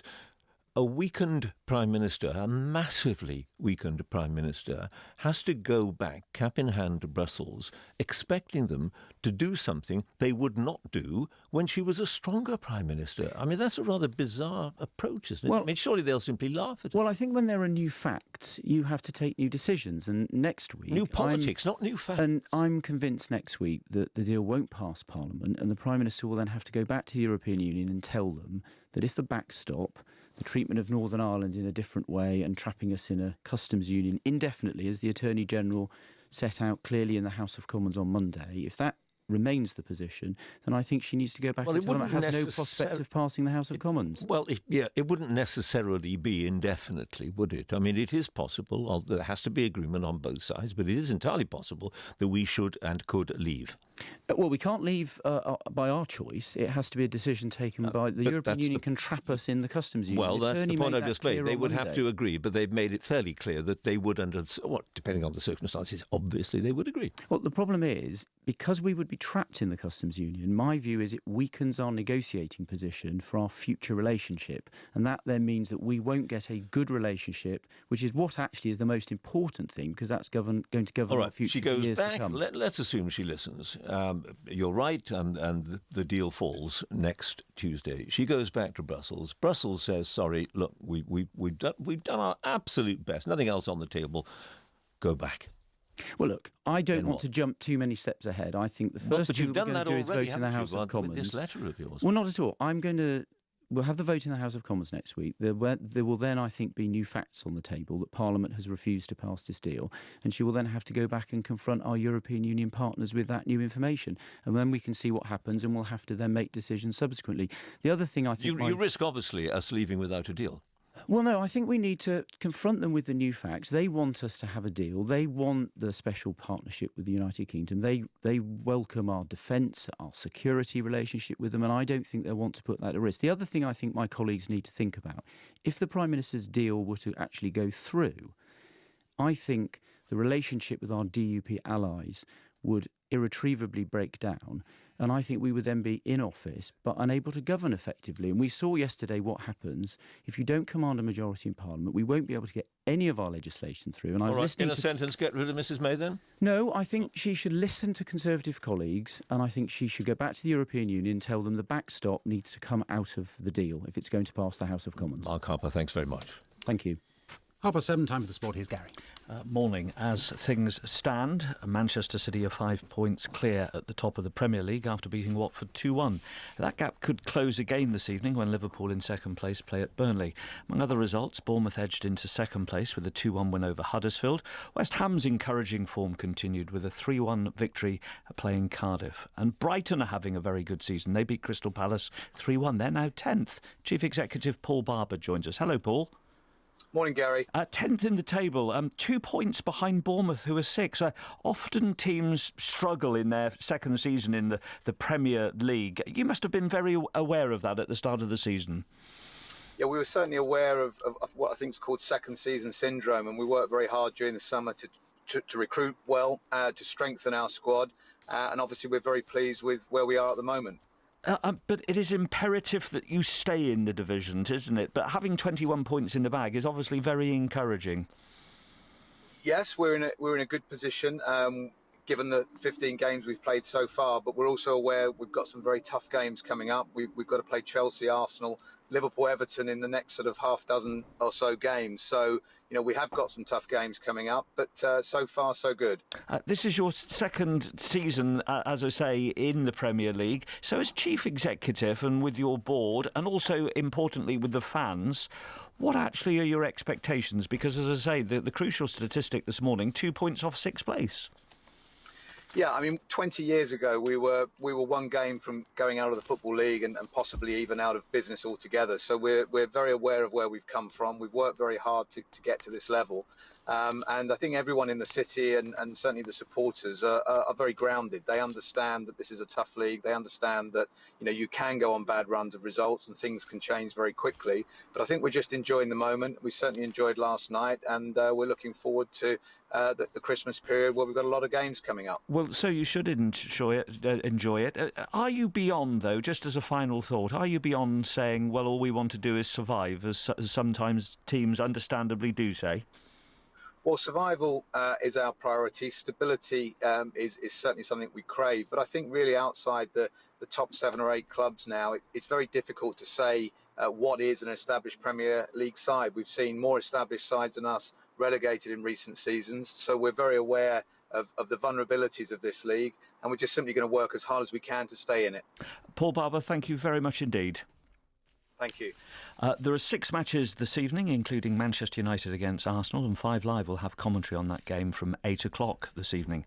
Russian athletes are to remain banned from international competition after the IAAF, the sport's ruling body, have refused to readmit them. We'll have more in an hour. I'm going to be chatting to Sebastian Coe, president of the IAAF. How about the racing selections? Well, our tips run at Haydock at 3:30. It's number 6, a horse called Mr. Grey Sky, and then we're off to Kempton, 6:30, number 1, Time Shanakill. Gary, thanks. A series of special debates begins on BBC Radio 4 tonight. I want us to have freedom to design our own laws. I'm very pessimistic because I don't think in 5 to 10 years' time it's going to be okay. The Brexit vote has divided people across the United Kingdom. The hard border in Ireland will be a disaster. Whatever happens next, the people who will be most affected are those in their 20s and 30s. One of my biggest fears is restricting travel and restricting living in European countries. Young people on the borders of Scotland, England, Wales and Northern Ireland tell BBC Radio 4 their hopes and fears for the future in Brexit on the border. Join me, Sarah Smith, for the first of 3 debates tonight at 8. The weather, rain across much of the country today, some of it heavy, dry and bright, cold in northern Scotland. You're listening to Today on Radio 4. John Humphries and Justin Webb. It is nearly 25 to 8 and Diana Speed's here with the news. Theresa May will today try to put her Brexit agenda back on track after MPs inflicted a series of defeats on the government in the Commons. Ministers will reveal when they'll publish the full legal advice they received about the withdrawal plan. A former Tory Chief Whip, Mark Harper, has said he'll vote against the Brexit plan, warning that the backstop arrangement for the Irish border threatens the constitutional integrity of the UK. The Home Office has been accused of not heeding repeated warnings about the adverse effect its measures to curb illegal immigration would have on Windrush migrants. The National Audit Office says the department had received credible information during a 4-year period about the impact on people originally from Commonwealth countries who were entitled to live in the UK. The Civil Aviation Authority says it has launched legal action against Ryanair after the airline refused to pay compensation to passengers for flight disruptions during recent industrial action. Thousands of UK-based customers had flights cancelled or delayed during the summer because of strikes by Ryanair pilots and cabin crew. The CAA says they are entitled to compensation under EU law. Doctors in Brazil say they've achieved the first live birth using a womb transplanted from a dead donor. The unnamed mother gave birth to a healthy girl in Sao Paulo 2 years ago, but details have only just been released. Researchers say their approach has the potential to help far more infertile women. The US Special Counsel Robert Mueller says Donald Trump's former National Security Advisor Michael Flynn should be spared prison for his cooperation with the investigation into the 2016 election. He said Mr. Flynn has given first-hand details of contacts between Mr. Trump's transition team and Russian officials. Asian stock markets have followed Wall Street in suffering falls, with shares in Japan and Hong Kong all opening sharply down. The Dow Jones in New York lost more than 3% yesterday, partly due to concerns that the US and China would not resolve their trade dispute. It is now 23 minutes to 8. The effect of yesterday's defeats for Theresa May is that it seems MPs are now in the driving seat when Mrs May is defeated next week on her Brexit deal, and everyone says it really is when and not if. It's Parliament that'll take control. The problem with that is there are many different views in Parliament. So let's get Labour's view, at least their official view, from Shami Chakrabarti, Shadow Attorney General. Good morning to you. Good morning, John. What do you want to happen now? Well, can I just say firstly that to be the first government in history that's found in contempt of Parliament is a pretty shameful episode, and that was the negative thing that happened last night. But the more positive thing is, as you've said, that the Dominic Grieve amendment means that the Parliament will get a say on what happens next if Theresa May's deal is voted down. And what will Labour be arguing for? Well, I mean, we would like her to go back and renegotiate along the lines that we propose, in particular along the lines that would not create this diversion between Northern Ireland and the rest of the UK, because we would all be in a permanent customs union, but one that gave us say on future trade deals. We want a good deal on access to the single market, but also crucially, and this puts us in a very different position to Mrs May, we want to protect workers' rights and environmental and consumer protections going forward. But you've said that one of your tests for the Brexit deal, this is your 6 tests, does it deliver, number 2, does it deliver the exact same benefits as we currently have as members of the Single Market and Customs Union. Well, you'll appreciate, John, that language actually came from Theresa May and one of her previous But you've Brexit adopted secretaries. it. I mean, that is one of your tests, or you're kind of wriggling out of it now, are you? I'm not wriggling out of it.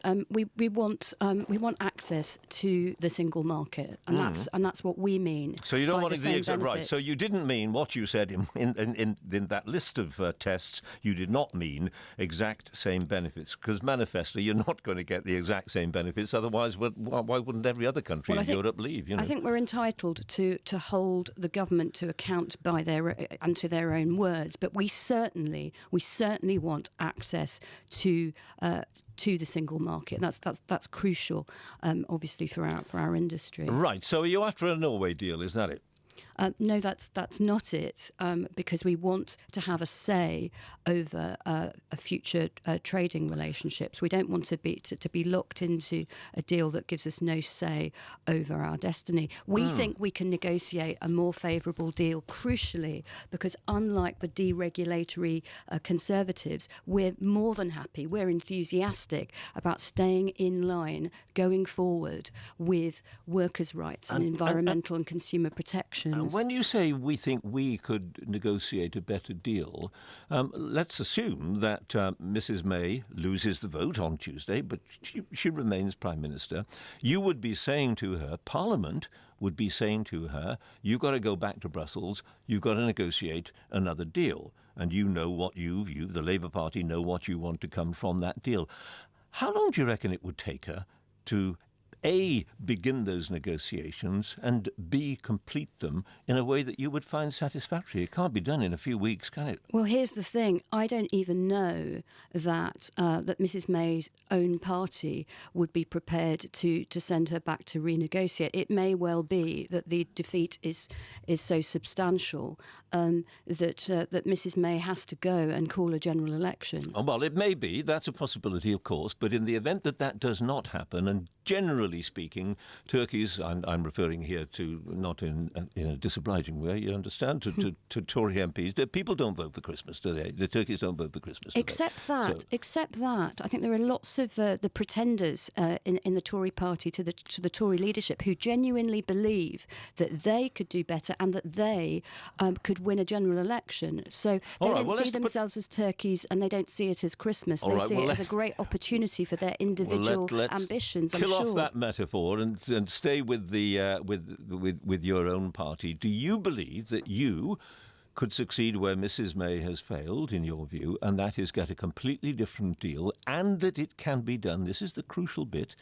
One of the crucial bits, and that it can be done in a matter of weeks. I think at this moment there's still time, and I certainly believe that we would do better because we have such a closer relationship in terms of standards and values and belief in human rights and workers' rights and so on. That would give us such a better opportunity to deal with people. I've been in the room when Jeremy Corbyn has met various European counterparts, and it's just such a positive atmosphere. We are internationalists, and we believe in human rights and workers' rights. That makes a real difference, I think. Well, it's a lovely thought, but negotiators tend to be pretty hard-headed people, don't they? Particularly European Union negotiators. And the reason I ask you this question is that Keir Starmer himself hinted at maybe extending Article 50 on this programme. Is that a possibility? It can't be ruled out because the clock is ticking. You're quite right to point that out. It can't be ruled out, but I still believe at this moment there's time. I think there would be time if Mrs May heard what happened in the House of Commons last night and decided to think again and go back to her European colleagues right now and not wait until next week. Right, but don't rule out. OK, Shami Chakrabarti, many thanks. Thank you. 18 minutes to 8. Quick look at the papers. Sabotage Brexit at your peril is the warning from the Daily Express, which accuses brazen MPs of launching a coup to thwart the will of the people. The paper says yesterday's events, the Prime Minister suffering 3 defeats in the Commons, confirm that Remainer elites in Parliament are preparing to cancel Brexit. It says that would be a betrayal. The Daily Mail fears the future of Brexit is in the balance, and then if Britain doesn't leave the European Union, the integrity of our democracy will be shattered. The Guardian says the majority of MPs accept that hard Brexit utopias cannot be built. It wants Mrs May to do the country a favour and stop her car crash of Brexit continuing. It says if ministers don't defer or rescind Britain's departure from the EU, we will enter a constitutional crisis. The Daily Telegraph's assistant editor Philip Johnson compares the clash between ministers and Parliament to the English Civil War. He says we only have to look across the Channel to see how a sense of grievance can descend into mob violence. Reversing Brexit could not be done without another referendum, he says, and that may well unleash forces long dormant in this country. In the Times, Max Hastings also sees a parallel with divisions between Roundheads and Cavaliers. He laments that the fracturing of Britain's middle class is presenting him with difficult social dilemmas. He says he and his wife find it difficult to sit across a table, even with friends of long standing who welcome Brexit. He fears old friendships may be severed forever.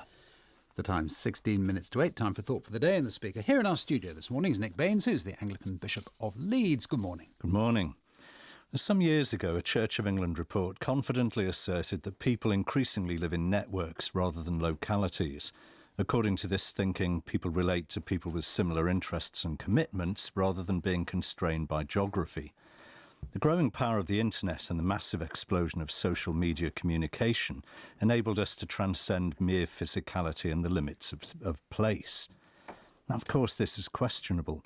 Although we can now communicate across the globe instantly and with people we've never met, human beings still have bodies, and as Neddy Seagoon once put it, everybody got to be somewhere. In other words, place still matters. This notion lies at the heart of a recent report from the think tank Theos. It's called People, Place and Purpose, 3 words that encapsulate what it means to live well as individuals in community. The report is based on research done in the northeast of England, but the title offers a lens through which to look at any community, recognising that even those who prioritise social networks still live in a physical place. Now, you have to be pretty well off to ignore your immediate environment. One of the lessons to be learned from the whole Brexit experience is that communities who feel ignored, left behind or deliberately disadvantaged will eventually remind the complacent secure that place matters to those who are privileged or condemned to live in it. This is hardly new. Way back in the Hebrew Scriptures, a simple ethical dynamic lay at the heart of social order and religious ritual. We might describe it like this. Human beings live in particular communities that find their common life shaped by the physical environment and the people who inhabit it. Their common purpose is aimed at mutual thriving with the freedoms and responsibilities that make it work. Being realistic about human nature, these scriptures don't hide from the need for restriction or sanction if all in a community are to flourish. And this is why the 10 Commandments still make moral sense. They take people seriously, and they recognise reality with all its fragilities and failures. It's why many of the seemingly obscure rituals of this community make sense when you start to think about how we might create a society that works for everyone. What I learned from this is that if people, place and purpose are reduced to slogans or political categories, then we begin to lose the plot. If political purpose reduces people to mere economic consumers, human identity is diminished. So amid the loud voices claiming attention in the week ahead, we could do worse than to defy any kind of reductionism and insist on the priority of real people in real places seeking real purpose for our common life. And that was Thought for the Day with Bishop Nick Baines. The time is 8 minutes to 8. I beg your pardon, it's 12 minutes to 8. What happened to the government in the Commons last night was pretty brutal. They lost again and again, and the rebels who helped defeat the Prime Minister included party loyalists, the former Defence Secretary Michael Fallon, Theresa May's old Oxford friend Damien Green. It felt to many that this was a turning point. But a turning point to what? MPs now think that they have control of the Brexit process. If the vote on Theresa May's deal is lost, they can put amendments down, they can force the government's hand to go to the country again perhaps, or to take the Norway option, or whatever. But that very fact that Parliament might take control could frighten some pro-Brexit Conservatives into thinking again about opposing the May deal, precisely because they don't want their precious Brexit to get bogged down, perhaps reversed, in Parliament. We can talk to Andrea Leadsom, who's leader of the House of Commons and, of course, a keen supporter of Brexit. Good morning to you. Good morning. First of all, on the legal advice, one of the votes you lost yesterday, the publication of the full legal advice, is that full legal advice going to be published today? Yes, at about 11:30. And Is that it? Will no one resign? Will nothing else happen? Because it was unprecedented. Shami Chakrabarti described it to us earlier as shameful. You just publish it and carry on. Well, do you know, it was incredibly disappointing that the House of Commons decided to vote, in effect, to overturn what has been decades, if not centuries, of conventions whereby the law officer's advice to Cabinet and to ministers are not even acknowledged, let alone published. And the Attorney-General had come to the House for 2.5 hours, which is also unprecedented in these many years, to answer questions, to give his very best legal advice. He published a 48-page document that outlined all of the legal impact of the withdrawal agreement. So the vote yesterday of the House to require the specific legal advice to Cabinet, we will comply with, but not without some regret. Yeah, and just on that point, you're far from being sorry. You're actually, sounds as if you're quite annoyed that you're having to do it at all. Well, it's not so much annoyed as just recognising that this is a very important breach that's taken place here. So law officers, when they advise Cabinet, they have always done so on the understanding that that Cabinet ministers are their client. So there is confidentiality about whether advice has been given, as well as what that advice is. So going forward, if I can just finish, a really important point. Going forward, not only will government ministers be very careful about what they ask law officers to give advice on, but law officers themselves will be very reluctant to give any advice to government that they might then see published on the front pages of the newspapers. So it's the principle of the thing. And frankly, I think any parliamentarian who wants at some point in the future to be in government is going to live to regret their vote last night. Let's turn to the Dominic Grieve amendment, the amendment that a lot of MPs think does give them really considerable power if Theresa May's deal goes down next week, which they also think will happen. There are some, though, who say it might contain a message, as it were, for Brexit supporters, that you don't want this deal to go down because you might get nothing at all, not no deal, and you might actually get another referendum. Do you think that the Dominic Grieve amendment, the passing of that amendment, makes it more likely that Theresa May could win next week? Very, very hard to predict, actually. I mean, I think, what Dominic Grieve is seeking to do is to enable Parliament to have more of a say in the event that the deal doesn't go ahead.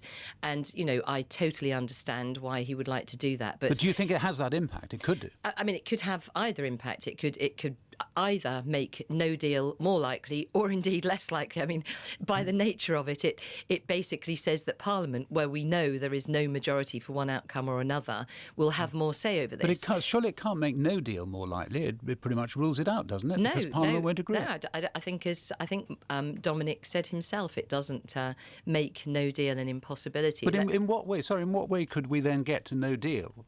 Because after the Withdrawal Act that was passed, got royal assent in June, we will be leaving the European Union on March the 29th, 2019. But not if MPs stop it. Well, the issue of how MPs stop it is still the case that government puts forward legislation and then Parliament scrutinises it. So, I mean, it's impossible to predict future scenarios. Well, that's a very interesting point, because it is. I mean, these are motions that we put down. It is not a bill, as it were, that would pass. Are you saying that Parliament could say, as a majority of Parliament would, we don't want to go out with no deal, but the government could say, well, sorry, that's what's going to happen, and it would then happen?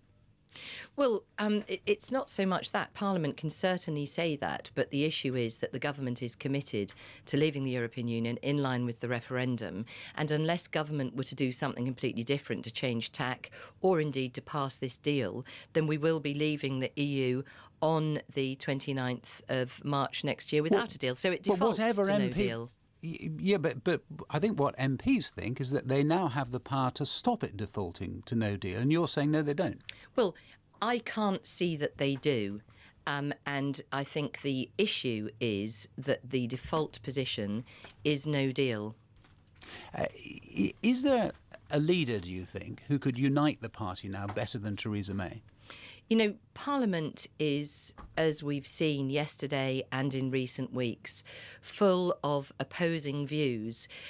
People want different outcomes, and the challenge that we have as government is that we can't please all of the people. We absolutely can't. You know, they each want, understandably, their own preferred outcome, and what the government's seeking to do is to find a way that essentially delivers on the referendum that 17.4 million people voted for to leave the EU, but at the same time to provide protection for those who voted Remain with regards to maintaining a very close and deep relationship with our EU friends and but neighbours. My question is Theresa May that person, even if she loses next week? She certainly is at the moment. She certainly is. And well, how long does the moment last? Well, Sorry, so if she loses next week, is she still the right person, do you think? I have never and will not start predicting the future.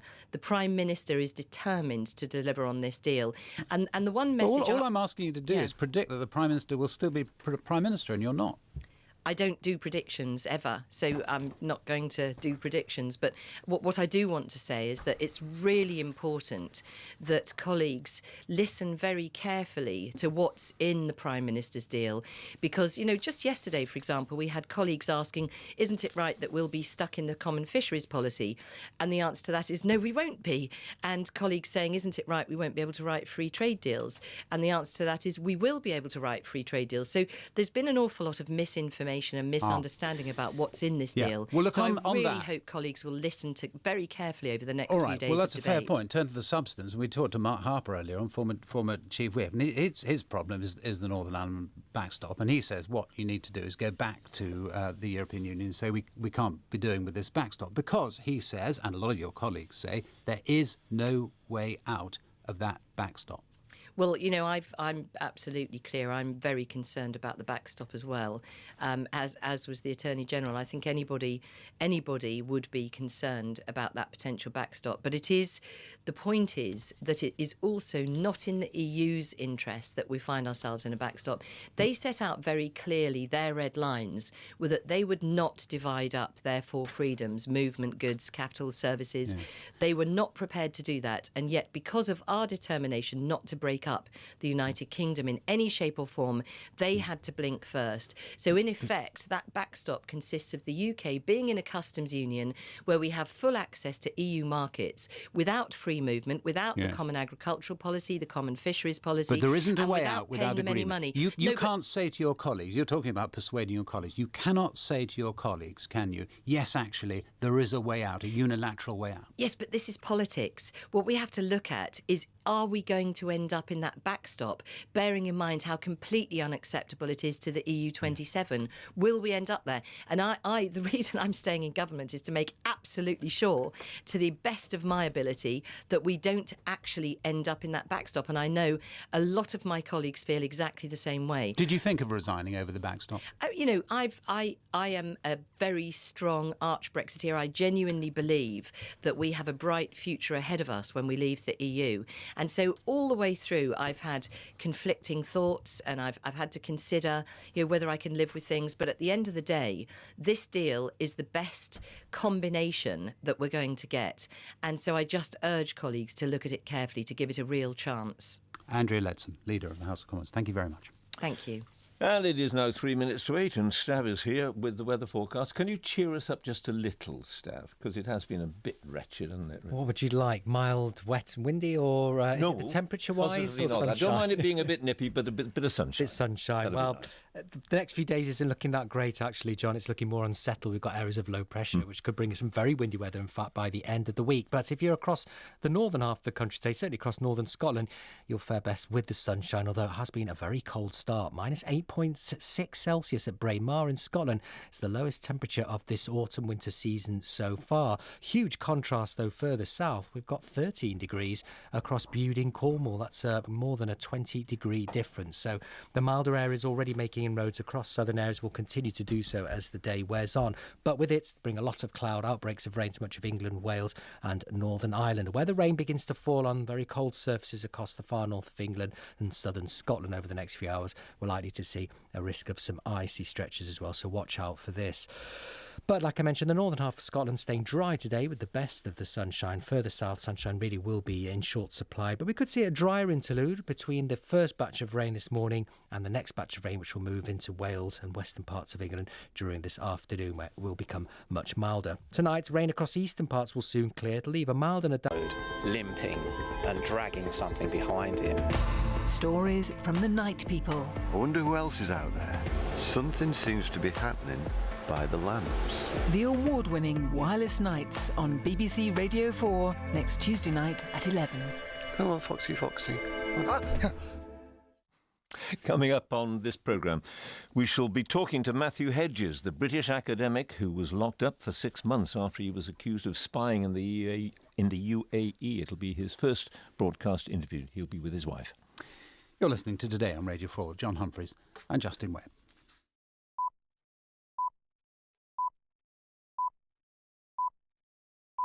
It's 8 o'clock on Wednesday, the 5th of December. The headlines this morning: Theresa May is facing a battle to save her Brexit deal after suffering 3 damaging Commons defeats.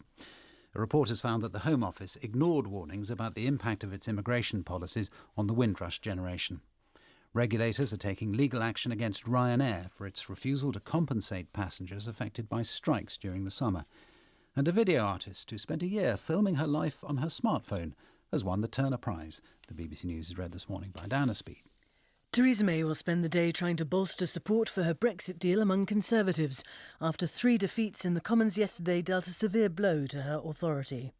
A former Tory Chief Whip, Mark Harper, has said he'll oppose the government for the first time by voting against the Brexit deal, warning that the backstop arrangement for the Irish border threatens the constitutional integrity of the UK. Here's our assistant political editor, Norman Smith. The Prime Minister will today seek to rally support for her Brexit deal amid no sign of any easing in opposition. Last night, Mrs May promised that when it came to finalising the political declaration, she wanted to build a broader consensus and to consult Parliament more. Already, however, there are clear signs if Mrs May's deal is rejected, Parliament will intervene after MPs backed an amendment to give the Commons the right to say what should happen next. One of the Tory MPs behind the move, Sir Oliver Letwin, said he believed it could result in support for the so-called Norway option and remaining in the EEA, which the EU, he said, would not oppose. I do believe, because they've said so repeatedly, that they would accept a Norway Plus solution. I do believe there is a cross-party majority for that solution in the House of Commons. There is now a mechanism to ensure that that can be put in place. And I think, therefore, that the sensible thing, if the deal fails, is for the government to move to that position either immediately or gradually. Supporters of Mrs May speculate that fear of such an outcome could yet prompt Tory Brexiteers to back Mrs May. Meanwhile, the party's former Chief Whip, Mark Harper, speaking on this programme this morning, issued this warning to the Prime Minister. If the Prime Minister's deal were to actually go through, I think the relationship with our DUP allies would irretrievably break down, and I think we would then be in office but unable to govern effectively. Mrs May will today continue meeting groups of Tory backbenchers, but it seems many are already preparing for Plan B in the expectation that Mrs May's deal will be voted down. Ministers will respond to one of yesterday's defeats this morning by publishing all the legal advice they received from the Attorney-General before the Brexit deal was agreed. Geoffrey Cox provided MPs with a summary on Monday, but the Commons supported a motion for full disclosure by 311 votes to 293. The Leader of the House, Andrea Leadsom, told this programme that the decision set a dangerous precedent because it breached the confidentiality of law officers advising the Cabinet. Going forward, not only will government ministers be very careful about what they ask law officers to give advice on, but law officers themselves will be very reluctant to give any advice to government that they might then see published on the front pages of the newspapers. So it's the principle of the thing.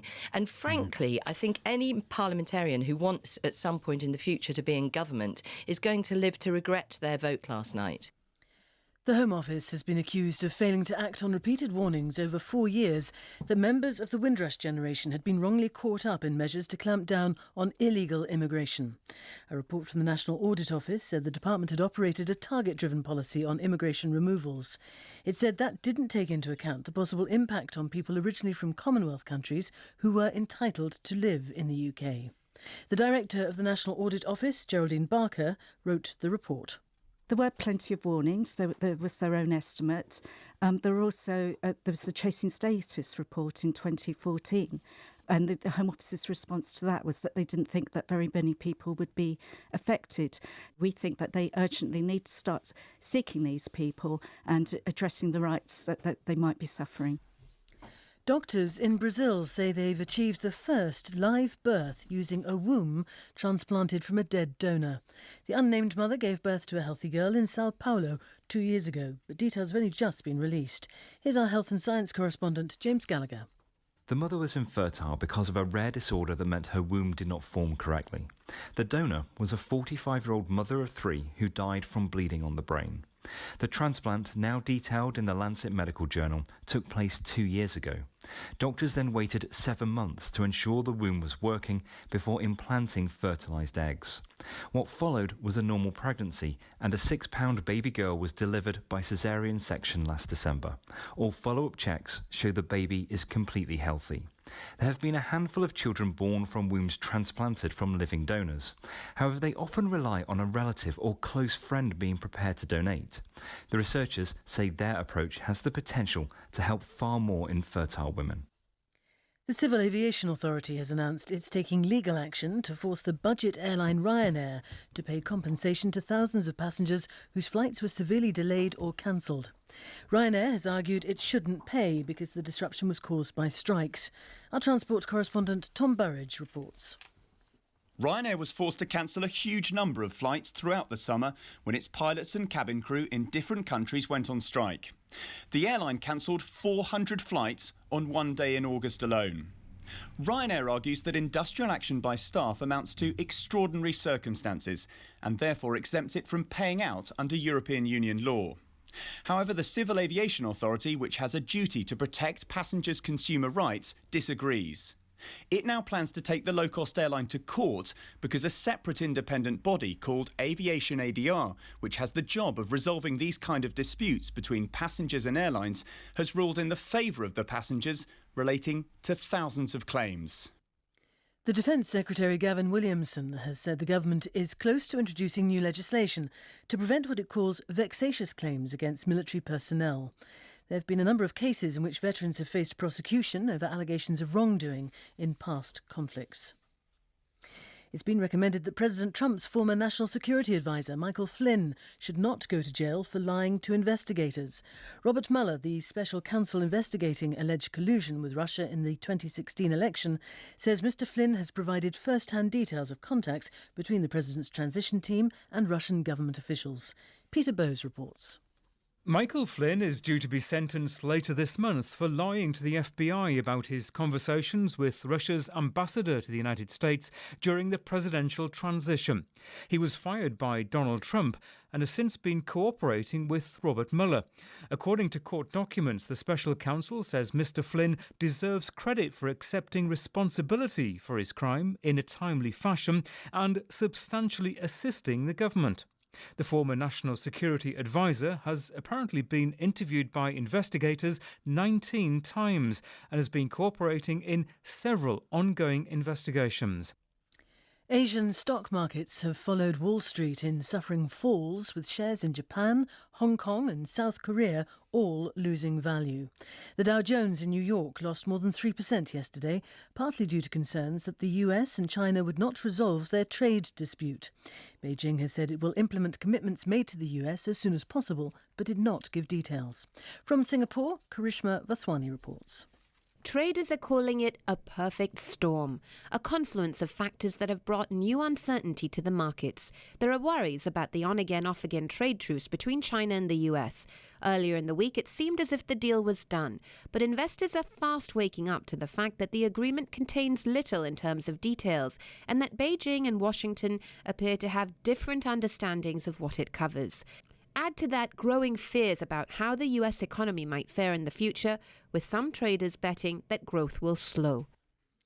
Tsunami warnings have been issued following a powerful undersea earthquake off the islands of New Caledonia in the South Pacific. It had a magnitude of 7.5. Coastal residents have been urged to go to shelters, and the Regional Warning Centre said waves could be up to 3 metres high. A highly personal film about coming out as gay in rural Scotland has won Britain's most prestigious contemporary art award, the Turner Prize. The artist, Charlotte Prodger, said she was overwhelmed and very touched to have won.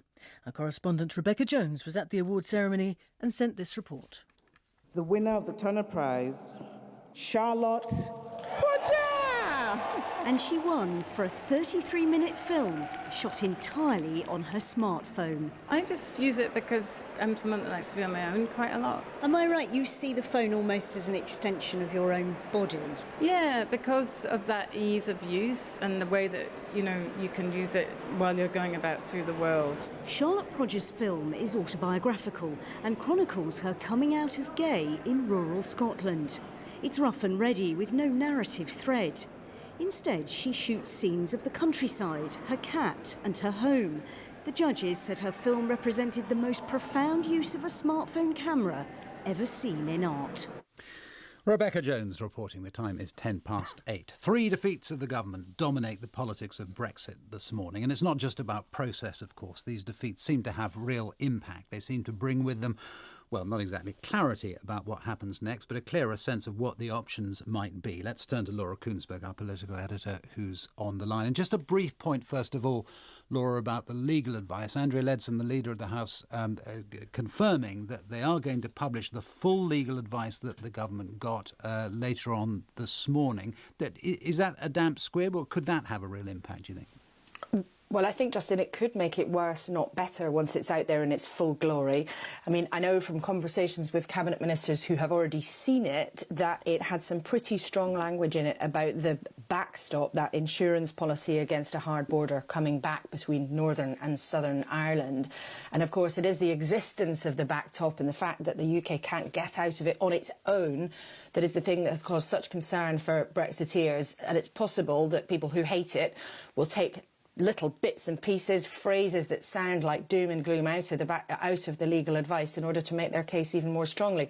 Also, it will be important to compare and contrast that with the glossary, the summary that MPs were given a few days ago. If it clashes, well, that's politically problematic because MPs may feel that they were slightly misled by what they've been told already. And the government's efforts to sell the deal, and Theresa May seeing people, we heard from Andrea Leadsom 10 minutes or so ago, didn't sound that terribly enthusiastic about it, and not also terribly enthusiastic about Theresa May staying on as Prime Minister. Well, I think that is the big problem. The government machine is now into the stage of their grid, as they call it, where ministers are meant to be out beating the drum. Theresa May is seeing MPs privately in groups of 4 or 5 to try to pick them off. But the message, rather than, this is fabulous, this is what we've worked so hard to achieve, this is your dream, instead of that, it's a bit like saying eat your greens to a 5-year-old. We know you don't like it, but eat it up or else.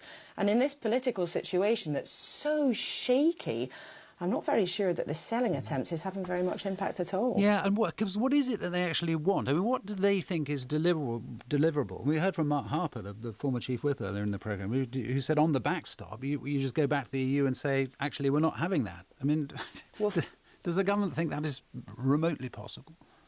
The government does not think ditching the backstop is remotely possible. And as Mark Harper said, this is the sticking point for most of the Conservatives who are poised to vote against this deal. Not all of them, but that is the majority concern. And I've had countless MPs say to me, why can't we just ditch the backstop? Why can't she just go back to Brussels? But if you talk to people in government about this, and if you talk to people in Brussels about this, yes, there might be capacity for some kind of tweaks or some kind of clarificatory note was suggested to me. But the idea after all of this negotiations that you could genuinely go back, get rid of it completely and come up with some brand new model, most people believe right now that is for the birds. Of course, if the vote falls And if Theresa May then ends up disappearing, well, then that might change the game. But right now, what people are asking for is something that they're just not going to get. And that has to beg the question of whether it's possible to really to turn those rebels round. And when it comes then to changing the game, assuming that the vote is lost, Andrea Leadsom was saying, well, actually, we still just leave without a deal. That's the path we're on, whatever MPs say and do. I mean, has the Grieve amendment that passed really changed things or not? It changes things politically. Andrea Leadsom is absolutely right, which in terms of the law as it currently stands says that we will leave the European Union on the 29th of March next year, whatever happens. The Grieve Amendment yesterday gives MPs much more power in that kind of situation, but it gives them much more power in a political sense. It does not give them the legally binding power to stop anything happening.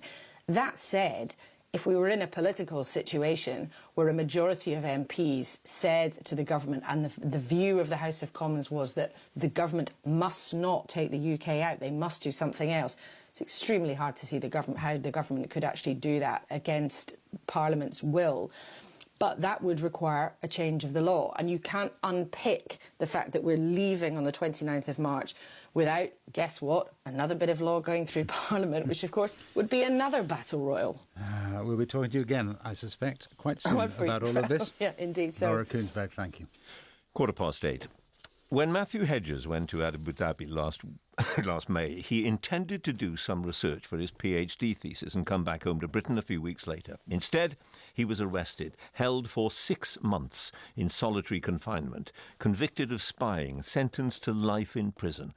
He was released only after pleas and threats from the British government, and he's with me now for his first broadcast interview, and his wife, Daniela Tejeda, is here too. Good morning to you both. Good morning. Matthew, just give us some idea of what it was like being held in solitary confinement. What conditions were you under? It was lonely and isolating, completely, as the name suggests. There was no natural light. As I said yesterday to a publication, there was no light. I wasn't allowed to do anything to try and distract myself. You couldn't listen to a radio or anything of that sort? Not until I had started the court case and my mental health had deteriorated quite substantially. Then I was allowed some form of distraction. Were you shackled at all? Yes, I was. Whenever I had to go to the bathroom or on occasion, use the shower, I would be escorted by 4 guards and I would wear ankle cuffs. Whenever I was transported between different premises, I was blindfolded and handcuffed. And you had to stand up for quite a long time? Yes, so one of the days when I had tried to, again, tell the truth to the interrogators, their reaction was to make me stand for the day wearing ankle cuffs. All day? Yes. How did you feel? I mean, how did you manage that? I mean, it must have been exhausting. It was. It's mentally exhausting. Physically, the adrenaline takes over, and so obviously afterwards I was pretty sore. But it's how it made you feel mentally. Did you feel that you were being tortured? Psychologically, correct. Yes, it felt like it. Especially with the cocktail of medication I was being given. At times I would also ask for the medication to be increased. Medication for? Depression and anxiety. I was supposed to have started counselling back in May. Before you left? Before I left. When I was due to return. 2 days when I was due to return, I was due to start counselling. And I wasn't able to manage my thoughts throughout the incarceration. And so that was the hardest thing for me to deal with. There was no way of managing it. Let's just go back a little then to when you were first arrested. Sure. And you had your first interview with them, and they said that you admitted to spying. On the first interview? When you had a subsequent interview, after you'd had your first interview, and then subsequently they claimed that you had admitted that this you were... was after a week, over Indeed. a week. Yes. So I didn't have a lawyer present. I'd asked for a lawyer on multiple occasions. I had denied continuously for over a week that I didn't work for the UK government in any single capacity, that I was just simply a PhD student, and I had had a job back down in Exeter. So they started to increase the psychological pressure, and I had panic attacks for a few days previous. And so when this pressure increased, I couldn't take it anymore. And I wasn't sure if they just wanted me to admit it, just sign a piece of paper, and they have what they want, and they'll just let me go. And they even said, if you admit things and you tell us what we want to hear, we'll make it easier for you. So at that point, I had no other option. They didn't believe what I was trying to tell them. So there was nothing else I could do.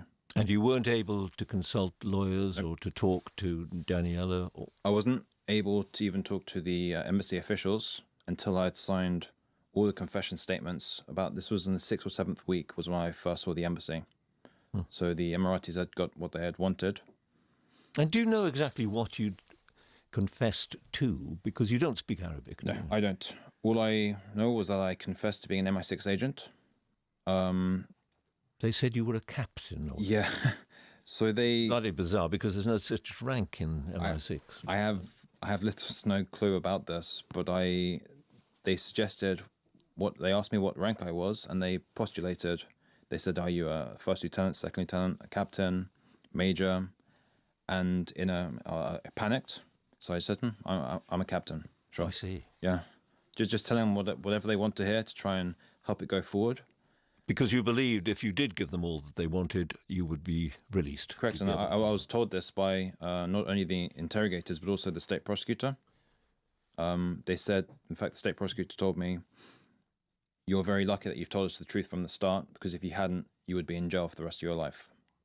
And subsequently, of course, you were convicted and you were indeed sentenced to life imprisonment. Correct. And your reaction to that was what at the time? Total shock. Complete and total shock. I wasn't able to process that right in the court. It was too much as an explosion. I couldn't say goodbye to Danny or to anybody else. I was just rushed out of the court and put in a car and taken back to the same interrogation room I was held in for the previous 6 months. So I was expecting to be taken to jail, to an actual formal jail. As opposed to a police cell, yeah. But instead I was taken back to this interrogation room. And then I was subsequently interrogated again the following day. So nothing was making sense. I couldn't process that. So on that weekend, that was the second or third time I had suicidal thoughts. Because I was expecting to, go to jail and we'll try and find a way through this. But instead I was back in the same cell. And when you say you had suicidal thoughts, what exactly did you mean? So that last time I was having quite bad panic attacks, and I felt I was choking. I couldn't breathe. And in that night, I dreamt that I was hanging myself in the cell. That wasn't good. It was very, very hard to deal with during that time period. Throughout the whole interrogation process, because you're by yourself, because there's no outlet, there's no one to speak to, and so the only opportunities I got, you had to cherish them. They were bittersweet. They were bittersweet, and you had to cherish them. So you couldn't. That's why I couldn't force going back on my confessions, because I only got to speak to Danny once a week eventually. After 5 minutes, I saw the embassy after 7 weeks. And you start weighing up your options. And for you, Danny, that must have been agonizing.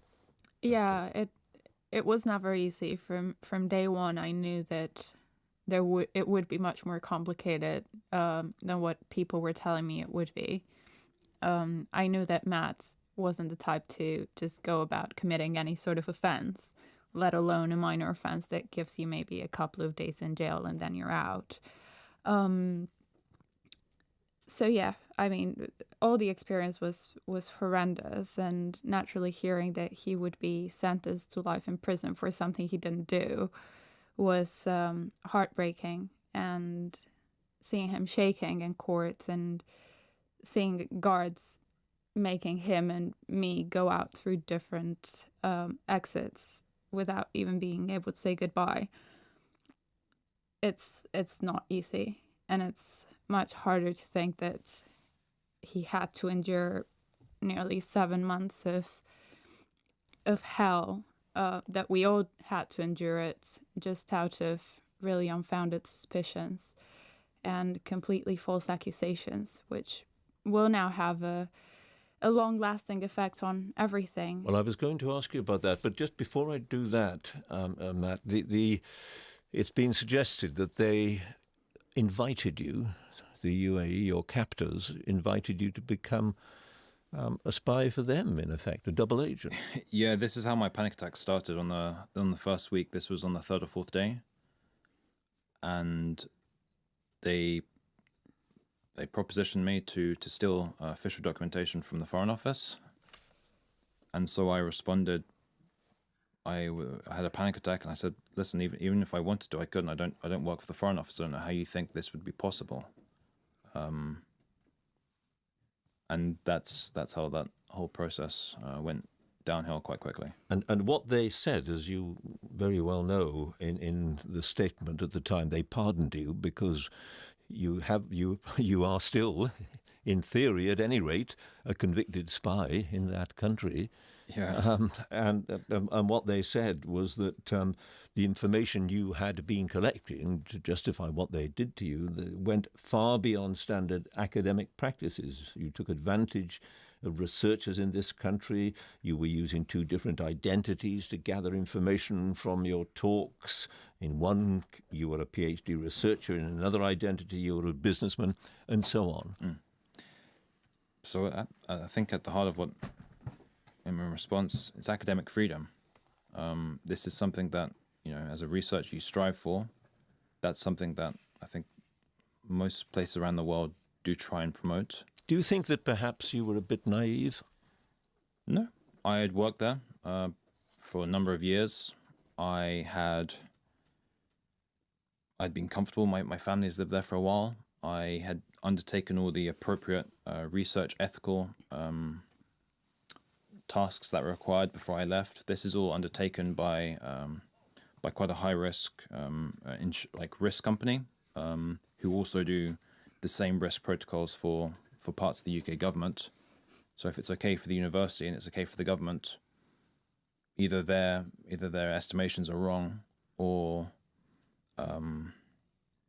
either their estimations are wrong. All right. Why do you think they picked on you? That's something that's still not clear, and I really don't know. I don't think it's a personal vendetta against myself. Maybe there's something else that I don't know about. But I didn't have any secret information. This was made very clear, and this was changed in court. It's all open source information. And John, at the heart of it, it's about drawing red lines. I think the biggest issue is naturally the fact that there is no academic freedom in the UAE, but also the fact that the red lines aren't clearly drawn. So it's sort of every man on their own, and each academic will have a different experience. And judging from there, they will be able to assess how safe it is to do research. And naturally, the lines have been escalated through what happened to Matt, but it had to happen to someone before. It's happened to multiple Emirati academics who are in prison for years. They in that extent, I was lucky. Other academics have been banned from entering the country. And obviously your relationship with the UAE now, well, clearly you won't be going back there. No. It will be difficult for you to go to many other countries now. Yes, so this is the path that we're on now, is to accept what's happened, and now to try and find ways and means of clearing my name.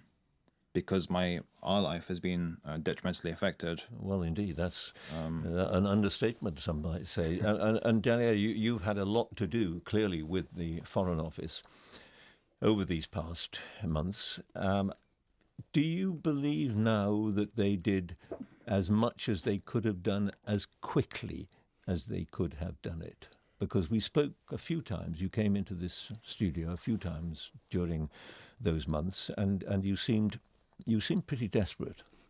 It's very hard to assess whether they did things as quickly and as effectively as they could. I wouldn't attribute any of what has happened to perhaps individual decisions or mistakes. I think it's a wider issue, an institutional issue.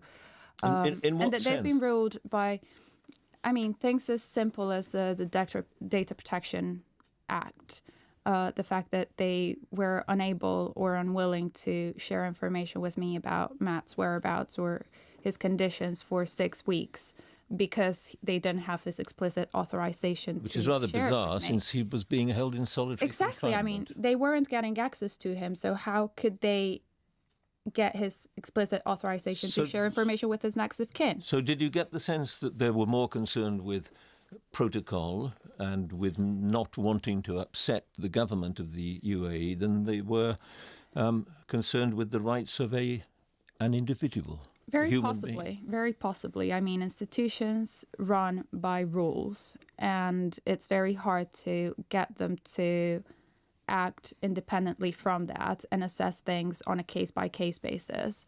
I think that is, as I said, a wider issue that should be challenged or should be questioned by the wider public.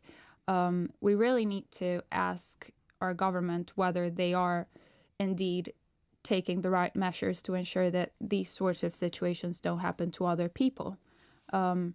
It is potentially something that could have been avoided had it been dealt with differently a long time ago, but it wasn't because of rules and protocols and relationships with a purported ally. But it shouldn't happen again. You mean it mustn't happen? It mustn't happen again. And people have that responsibility to demand their government to change things. And Matt, if you were to talk to the Foreign Secretary, what would you say to him? I would thank them for their efforts, but I would also strongly advise them to hear Danny's experience and to maybe look at ways and means in which they could improve their ability to do to undertake their work abroad. And your future now? Immediately, try and relax. Then in the new year, we're going to maybe start trying to find ways and means to clear my name. You're not going to give up on that? No. I don't think it would be the right thing to do. Especially, you've seen what Danny, she's been doing, how strong she is. That gives me the courage to move forward and to keep not only fighting for my own case, but to try and raise those similar issues for other people in those situations, of which there are many. Well, thank you both very much indeed for talking to us. Thanks very much. Daniela and Matt. Thank you. Thank you. The time, 29 minutes to 9. Let's turn to the sport and Gary. Part 2 of the midweek Premier League programme continues this evening. Manchester United play Arsenal, who are 4th, and Liverpool, who are 2nd, take on Burnley. Liverpool now 5 points behind Manchester City following their 2-1 win at Watford. Bournemouth are 6 after a 2-1 win over Huddersfield. Brighton's excellent season continued, a 3-1 victory over Crystal Palace, and West Ham beat Cardiff by the same score. The ban on Russian athletes competing will remain in place until the new year. The sports ruling body, the IAAF, have refused again to readmit Russia until they provide samples and data from Moscow's former anti-doping laboratory. Well, I spoke a short time ago to Sebastian Coe, president of the IAAF. Well, in simple terms, Gary, we suspended them 3 years ago for the very obvious reasons. We've had a process. We've got the task force that works very closely on this for us. It's independent, entirely independent, and they have concluded that while progress has been made in some areas, there's not enough to meet the full criteria, and that there are still 2 full conditions that have yet to be met in in full. And those conditions are, give us information, data and samples. It's a simple request. Why do you believe there is a delay? What are they seemingly trying to hide? Our view was very firmly that the condition for reinstatement of the Russian anti-doping agency, the testing centre, was that they needed to hand over samples and data. Once WADA have received that, and one of the deadlines is the end of the year, they will then hand it on to the Athletic Integrity Unit. Then they will make an assessment of the legitimacy of that information. But until that has happened, our council yesterday, I think, took the prudent view that reinstatement would be impossible until we absolutely knew what the data was, what the samples indicated, and whether we had an even deeper pathology than we think we have. Have you any idea when they will deliver the information? Well, if you'd said to me 3 years ago, Gary, that you and I would still be discussing this, I would have taken pretty long odds. I don't want to, rehash Winston Churchill and riddles and enigma, but, this has taken its time. But the one thing I'm absolutely determined is that the most important group of people we have to defend here are the athletes. And they are our first and our last consideration. And there is absolutely no way that our council will be satisfied that any reintroduction here can take place if it remotely jeopardises the journey that the clean athletes are always on. And that is the thing, clean athletes and the statistic. This is the 9th time that as president of the IAAF, the sports ruling body, you've turned down Russia. That paints a very bleak picture of how much you trust Russia. No, look, I think there's one thing to remember here. From the very outset, the philosophy for me was very simple. Could we separate the clean athletes from the tainted system? And thus far, we actually have. We have athletes competing from Russia, but they are competing under neutral status, and it is because we are, to the best of our possible ability, clear that they are operating in the international circuit, on the international circuit, clean. So, we have taken a different approach from other sporting organisations. It's a process that I think has served us well. And I see no reason at this moment to divert from that process. And you have no idea, in a nutshell, when they will provide the information you want? No, I think that is, again, I'm told that WADA this week, the World Anti-Doping Agency, were in Moscow. They were having conversations, and I'm told that they were relatively positive conversations. But until that material is handed over, our sport will remain in that process. And I think that's the only way to approach this. Sebastian Coe, thank you very much indeed. Gary, thank you. Racing selections run at Kempton. Number 1, Time Shannakill. Haydock 3:30. Number 6, Mr Grey Sky. Yesterday we had a very long-priced winner. Go on, tell us. The last time that happened, it was Black Bess racing between London and York. Jockeyed at Turpin? No. Yeah, 11 to 1, just in case. 11 to 1. Thanks, Gary. Only Artists are going to be here in just a little under half an hour on BBC Radio 4. The actor Catherine Parkinson meets the artist Roxana Halls. I have a vocal warm-up that I always do, which I learnt from an elderly actress, and it's just saying hip flask, but the hip is high and the flask is low. Hip flask, and that gets your range going. And repeatedly, I imagine. Yeah, I say that over and over again. So that wouldn't do it. Annoy everybody around me. Only Artists, this morning at 9 on BBC Radio 4. And the weather. There will be rain across much of the country again today. Some of it will be heavy. You're listening to Today on Radio 4. John Humphries and Justin Webb. It's 23 minutes to 9, and Diana Speed's here with the news. The full legal advice ministers were given about the Brexit withdrawal plan will be published this morning as Theresa May tries to bolster support for the deal among Conservatives. The government suffered 3 defeats in the Commons yesterday, including on one motion which gives Parliament more power if the plan is rejected. A former Tory Chief Whip, Mark Harper, has said he'll oppose the government for the first time by voting against it. The British academic, who was held for months in the United Arab Emirates on spying charges, has said he was shackled and blindfolded while he was held. Matthew Hedges, who was jailed for life but then freed, told this programme he felt as if he was being mentally tortured. The Home Office has been accused of not heeding warnings about the impact its measures to curb illegal immigration would have on Windrush migrants. The National Audit Office said it failed to protect the rights of people who were in the UK legally. Doctors in Brazil say they've achieved the first live birth using a womb transplanted from a dead donor. The unnamed mother gave birth to a healthy girl in Sao Paulo 2 years ago, but details have only just been released. Thank you. It is 22 minutes to 9. What do those who oppose Theresa May's Brexit deal do now? On the one hand, she looks weak, of course, after yesterday's Commons losses. On the other, the loss of control of the agenda, if she loses the main vote, might persuade some Brexit-supporting MPs that they have to back her plan or risk getting nothing. Dominic Raab is in our Westminster studio, former Brexit Secretary of course, Conservative MP. Morning to you. Good morning. Are you at all persuaded by that? And does it change your mind the fact that because the Grieve Amendment went through and because MPs seem to have more control afterwards, the safest way of getting Brexit is to vote for the May deal? No, I think it's a lousy deal on its own terms, which is what people should look at and I think will look at and vote on next Tuesday. I think the Grieve Amendment was predictable, but what we need to understand is that resolutions that Parliament pass as politically have some impact, but they're not legally binding. And therefore, if the deal is voted down on Tuesday, I think what will matter most of all will not be what Parliament says in a motion. It would need legislation to stop Brexit. What will matter is the will and resolve in number 10 Downing Street.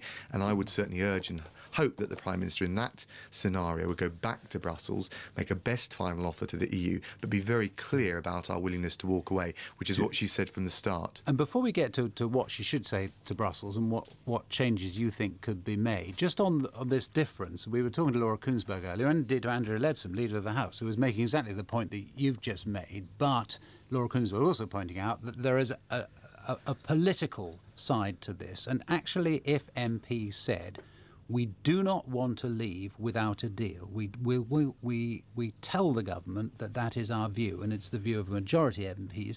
It would be impossible, wouldn't it, for the government just to go ahead and let us leave without a deal? No, I think what would be inconceivable is that we didn't give effect to the promises made at the referendum, which was to respect the democratic verdict. Really? So even if there were to be a motion passed in the House of Commons by a large majority that said we absolutely do not want the government to allow us to leave with no deal, you're saying the government could still politically go ahead and let it happen? Oh, I think we're all bound by our commitment to give effect to the referendum, and indeed, for Conservatives and Labour politicians, in fairness, the Lib Dems are not in this position, but to give effect the promises we made at the last election, our manifestos, including not just leave the EU, but also the single market, and for Conservatives, the customs union.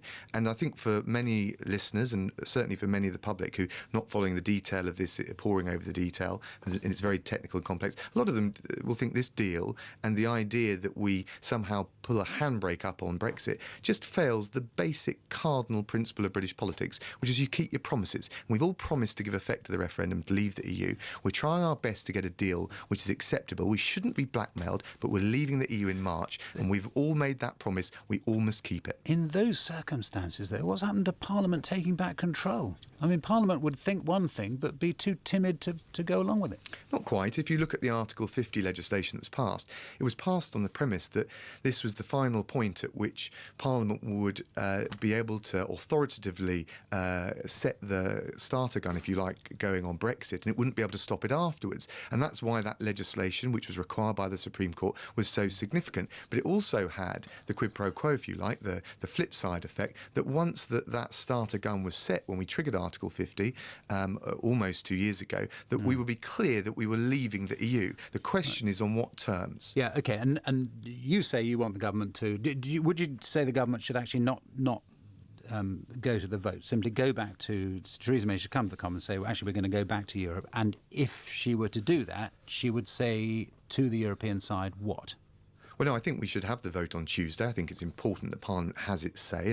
And in fairness, I want to respect and listen to the views on all sides of the House. There's been far too much attacking each other and not enough dealing with the substance of the deal before us. And I want us to have out why this is such a bad deal, both economically long term, but also for our democracy. I think then, if it fails, and I take nothing for granted, will depend on the conscience and the assessment of every MP. I think the Prime Minister should go back to Brussels, seek to remedy the defects, particularly around the backstop, but also the direction of travel for the future relationship. And there are some reasonably modest changes that could be made, and also at that time make clear that if those reasonable changes are not made, we are willing to walk away. I think And it's on the backstop, we heard earlier from Mark Harper, the former Chief Whip, on the backstop. On that, what is the change that could change your mind? Well, the number one change is that we've got an ability to exit the backstop. No country, no democratic country in history has signed up indefinitely to a regime with vast control over our laws, from economy to tax policy, decided by someone else, by Brussels, with no voice or say over it. As a proud democratic country, given all we're talking about in terms of parliamentary control, it seems inconceivable that the United Kingdom, Great Britain and Northern Ireland could sign up for that. Dominic Raab, thank you. It is 16 minutes to 9. Now, Ryanair is in trouble with the Civil Aviation Authority for refusing to pay compensation to passengers whose flights were delayed or cancelled because of strikes, Dominic. Yeah, strikes. Ryanair strikes in this case because its pilots have gone on strike quite a bit over the summer. Passengers who claimed compensation for delays were turned down by the airline because it said the delays were due to extraordinary circumstances. Well, the Civil Aviation Authority has always said, no, they're not extraordinary. They're under Ryanair's control and are frequent enough not to be extraordinary. Ryanair did sign up to an arbitration service in the UK, a service called ADR, but it's withdrawn from the service, I assume because it didn't like the outcomes. This morning, the regulator said it would start enforcement action against the airline, probably under an EU regulation called EU 261 that allows passengers to claim compensation when flights are delayed for 3 hours or more. Ryanair this morning has told us that courts in Germany, Spain and Italy have already ruled that strikes are exceptional circumstances, and that the compensation law doesn't apply, and they expect the UK courts to follow that precedent. We await what the courts say. Thank you, Dom. 8:45. At least 131,000 children will face Christmas this year without a home they can call their own, the highest number for more than a decade. That is what the housing charity Shelter says, and its head of research is Hilary Burkett. She's with me. So are Limara and her 9-year-old daughter Novea, who are sofa surfing, I think, Limara, because you don't have anywhere to live. You don't. Yes, we're currently sleeping on my mum's sofa, so I sleep on one and my daughter's on the 2-seater at the moment. And Nevaeh, she is grinning, smiling. But tell me what it's like to be having to sleep on your granny's sofa. It's when I wake up, I have headaches, and it's not comfortable, and it's very uncomfortable. When did you last sleep in your own bed? About 3 months ago. And what was it like for you to have to move from there? It was annoying because I knew I wasn't going to have my own room, and I wasn't going to sleep comfortably. And have you had your own house or your own flat in the past? No, not yet. Not yet. And you're 9 now? Yeah. And I guess you'd like to. Yeah. I would like a house. You'd like a house? Yeah. And what's been the problem, Limara? What has gone wrong? So we was renting privately for about 7 years, and in September last year we got issued with a Section 21 possession order because the landlord wanted the property back. You were paying your rent? Paying my rent. Rent was paid in full up until the day we actually left. It's just because the landlord wanted the property back. Didn't he have to give you a reason? No, because it's a possession order. So if the landlord wanted to sell, wanted his property back, wanted to move in, that's the procedure that he has to go through. It took from September through to June when the council said, well, we're not going to make you wait for the bailiffs because I've gone through all the procedures and the landlord now has a possession order. So they told us to pay the rent up till the day that we move out, settle with the landlord to give the keys back, which we did, and would be moved somewhere suitable for us to live, which could be outside of our borough or it could be inside. Me and Nevaeh actually got moved outside, an hour and a half away from where we actually lived, into... said it was a studio flat. It was actually a bedroom with a bed and a cooker right next to the bed. Literally? Literally, you could make your breakfast from the bed. So you didn't want to stay there, obviously? No, we didn't want to stay there. Nevaeh didn't stay because it was on the 3rd floor on top of some shops down a really dark, dirty alley. I didn't think it was safe for her to get there, and there would have been no way for her to get to school on time. Right, and having left there, then what happened to you? We got placed into a hostel because I said that we couldn't stay there. Where you obviously just had a bedroom? It wasn't, a bedroom with a bunk bed and a fridge inside. Shared showers, shared toilet, shared kitchen. And it was just, disgusting. And you don't have the finances, you don't have enough money to be able to rent a house or rent a flat of any sort? We tried looking privately again, but even though I work full-time, the rent is so high, it would have to be subsidised by housing benefit. And loads of landlords and letting agents was like, no DSS, didn't want to accept people. Because you were on social welfare, they didn't want you to? Yes, even though I work full-time, because some of it had to be topped up, it was like, no. They wouldn't wear it? No. So, and your prospects now are? Well, at the moment, we're at my mum's because we couldn't actually afford to stay in the hostel working full-time, and I was told to cut my hours to go on universal credits or benefits, which I didn't want to do. So now we're literally just on my mum's sofa until we either save enough money to move out and rent privately, if that happens, or, to be honest, I don't even know. I don't have a... You don't have a plan? I don't have a plan at the moment. And Hilary Burkett, how typical is that? I mean, it sounds pretty shocking. It is terribly shocking and unfortunately extremely typical. We are seeing families like Nevaeh's every day at shelter coming to us not knowing when or where they're going to be moved to next, having no security at all, often living in absolutely terrible conditions. We know that there are the equivalent of 5 children in every school in this country who are currently homeless in similar conditions to Nevaeh. And many people will be puzzled because they'll say, well, surely there's housing benefit. Well, housing benefit has been frozen. It is no longer keeping up with rents. We really just don't have the social housing in this country that we need to provide people with a kind of permanent, stable home that they desperately need. And until these freezes to housing benefit has ended, until we've got the social housing we desperately need, we need organisations like Shelter to be here to provide the help for families like... But you've not been able to help Nevaeh? Well, we are helping them and providing the advice and support, but because of the fact that there just aren't the options available, because the housing benefit isn't covering the rents that they need to. So the single thing that the government needs to do in 30 seconds is what? Well, they need to be coming up with a bold plan for social housing. Meaning? Meaning we need vastly more social housing in this country. You can't just magic housing up.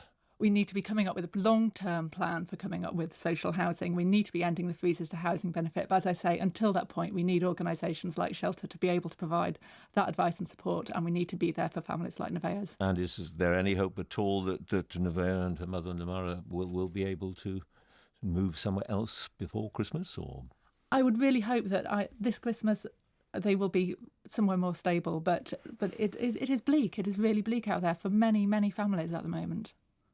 Thank you all very much. Hilary Burkett, Namara and Nevaeh, thank you. It's 9 minutes to 9. We heard a lot of claims and counterclaims during the course of the programme from all sides of the Brexit debate, and our reality check correspondent Chris Morris has been listening, lucky fellow, to the whole lot. He's here now to shed some light on some of those. First,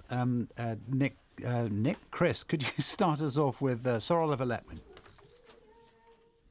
Oh, nobody said that it will be damaging to stability if we do that. Nobody at all has said that. Highly undesirable for financial stability? No, that's not what he said about the Norway Plus arrangement at all. He said that would be what would happen if we left in a disorderly fashion, and he's absolutely right about that, in my view. That would be damaging to our stability. Well, Justin, I think it's certainly correct to say the bank thinks leaving the EU in a disorderly way with no deal and nothing to replace it would be the least desirable option.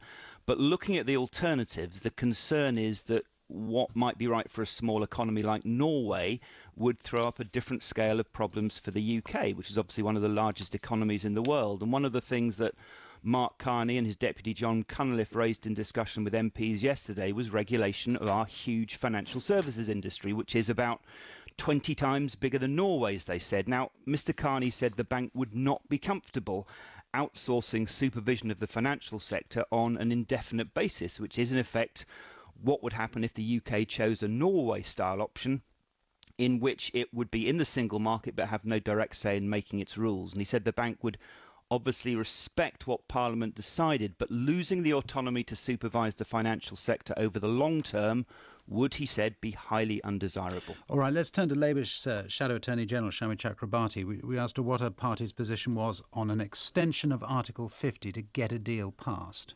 It can't be ruled out because the clock is ticking. You're quite right to point that out. It can't be ruled out, but I still believe that at this moment there's time. So Labour might seek to extend Article 50, but it's important to remember you need the unanimous consent of all 28 countries to do that. And I don't detect much interest on the EU side in doing so simply in order to carry on negotiating about the UK's departure. They would want to know there was the prospect of a very different political situation in the UK. Now, obviously, if you had a Labour government in power, you would think that might qualify. But I think Labour would need to come up with a much more detailed alternative plan very quickly, rather than simply saying we want to renegotiate. Of course, what they could do is reinterpret some of the very broad principles which are laid out in the political declaration about future relationships, because it is non-binding and it doesn't actually set anything at all in stone. So there is some wiggle room there, but I think the EU would be looking for more clarity from Labour than they've had thus far. All right, Chris, and finally, Andrea Leadsom, the Leader of the House of Commons, giving her view on trade possibilities under what's being proposed. It's really important that colleagues listen very carefully to what's in the Prime Minister's deal, because, you know, just yesterday, for example, we had colleagues asking, isn't it right that we'll be stuck in the common fisheries policy? And the answer to that is no, we won't be.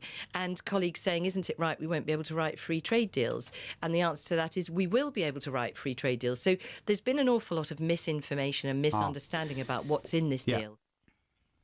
So trade deals, Justin, during the transition period, we can negotiate and sign them, but we can't implement them. And if the backstop plan ever came into effect, we wouldn't be able to implement anything which reduced tariffs on trade in goods, because we'd still be in a customs union.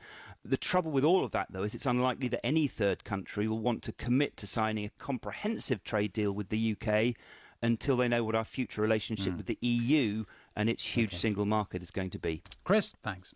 5 to 9, we're facing a constitutional crisis. That's what everyone was saying last night after Theresa May was defeated 3 times. Crisis, meaning what? Meaning the Queen gets involved. Robert Hardman knows all about the Queen. Well, he's a royal biographer. Whether he knows all about it is another matter. He writes for the Mail as well. Jim Naughtie knows a thing or two about Parliament. Robert, the Queen?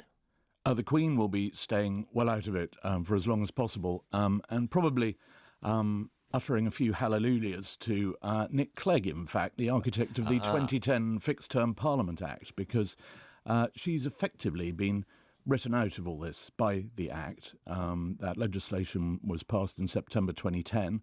If you look at the Hansard debate from it, she was barely mentioned in that debate, but effectively what it does is it hands the powers to sort out all this stuff over to Parliament, and she will stay well out of it and do what she does best, which is clear up the mess and try and bring us together and represent a bit of continuity. And this morning, every ambassador in London, the first thing they'll be writing back to their foreign ministries in their capitals is not the details of the vote last night. It's the fact that last night they had dinner with the Queen because she had the whole lot over for her annual diplomatic ball for 1,000 diplomats. And that's what she does. Diplomats? 1,000. She was on her feet for 3 hours, at the end of which Prince Charles had to then leave, get on a plane and go to Washington. So the royal family are doing what the royal family does, which is hold everything together, keep calm, carry on.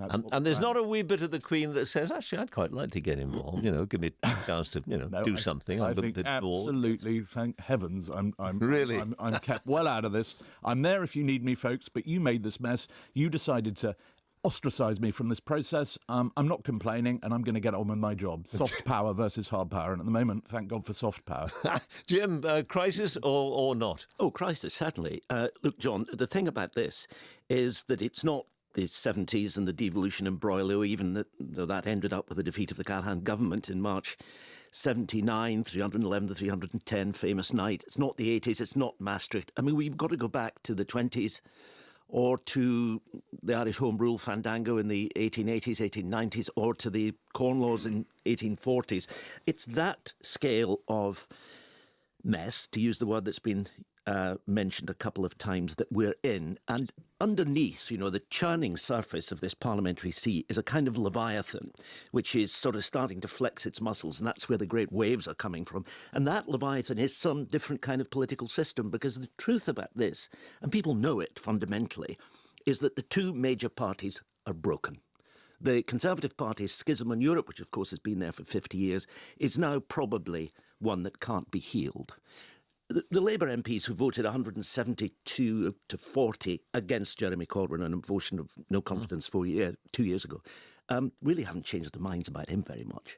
So underneath all this and all the tactics that will lead to whatever happens on Tuesday night and the subsequent events, and whether there's a vote of no confidence and whether the 2-week period is invoked and whatever happens to Article 50, underneath that is something very, very fundamental about Parliament and our political system. And in time, that will work itself out. How? We don't know how, we don't know when, but I suspect when all this is over, our Parliament and indeed our political landscape is going to look very, very different. Whether there's a second referendum, whether we go back in, whatever the outcome of this particular thing is, there are forces on the loose now that can't be controlled. Robert, do you agree with that? Yeah, I mean, we clearly there is this sort of sense of being on the edge of a precipice. But as I said, we're lucky in that we don't have an executive head of state. We have this sense of continuity. We have another force out there holding us all together. And the Queen, going back to her, don't forget, she's been here before. For her, the Brentry was much harder than Brexit. When we entered the common market in 1972, she had her other realms, Australia, New Zealand, saying, no, don't do it, you're going to ruin our economies. She had Edward Heath pushing her into it in a very divided parliament. She was sent to Paris for a sort of coronation for our entry into Europe with George Pompidou. A very uncomfortable time for her.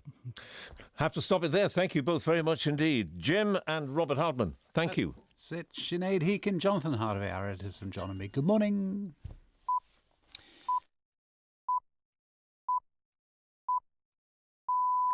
BBC News at 9 o'clock. Ministers will again try to build support for Theresa May's Brexit deal on the second of 5 days of debate in the House of Commons. Yesterday, the government suffered 3 defeats on key votes, one of which will see the government publish its full legal advice on the agreement this morning. In another vote, MPs won the right to have a direct say in what happens if Mrs May's deal is rejected next week. But the former Brexit Secretary Dominic Raab told Today it was not too late to get something better.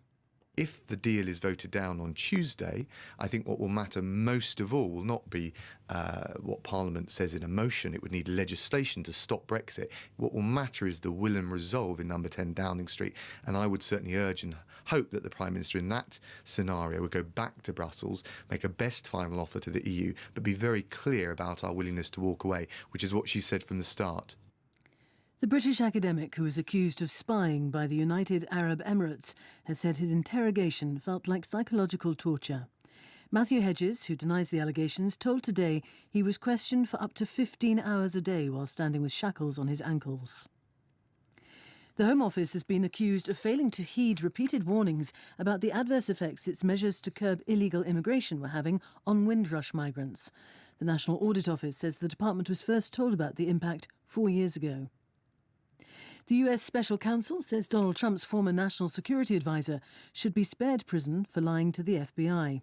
Robert Mueller said Michael Flynn had cooperated with his inquiry into Russian interference into the presidential election, giving first-hand details of contacts between Mr. Trump's transition team and Russian officials. The Civil Aviation Authority is to take action to force Ryanair to compensate passengers affected by strikes. The budget airline cancelled hundreds of flights this summer because of stoppages by pilots and cabin crew. BBC News. We look to the skies and then imagine travelling through the universe as far as we can. But what do we eventually encounter? A brick wall?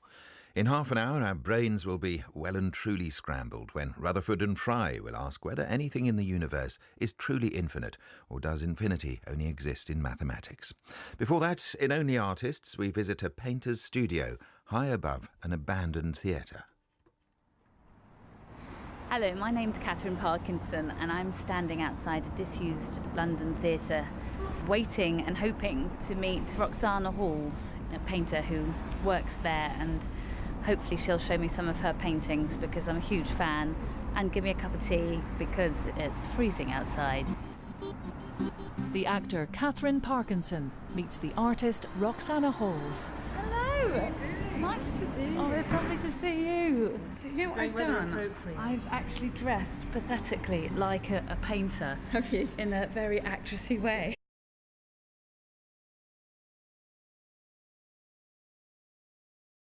Of course, I'm a person who always like to trust people, but the lessons has been told, in many conditions you cannot trust the authorities. And Chinese is quite example. 2 of my lawyers are still in jail, and both has been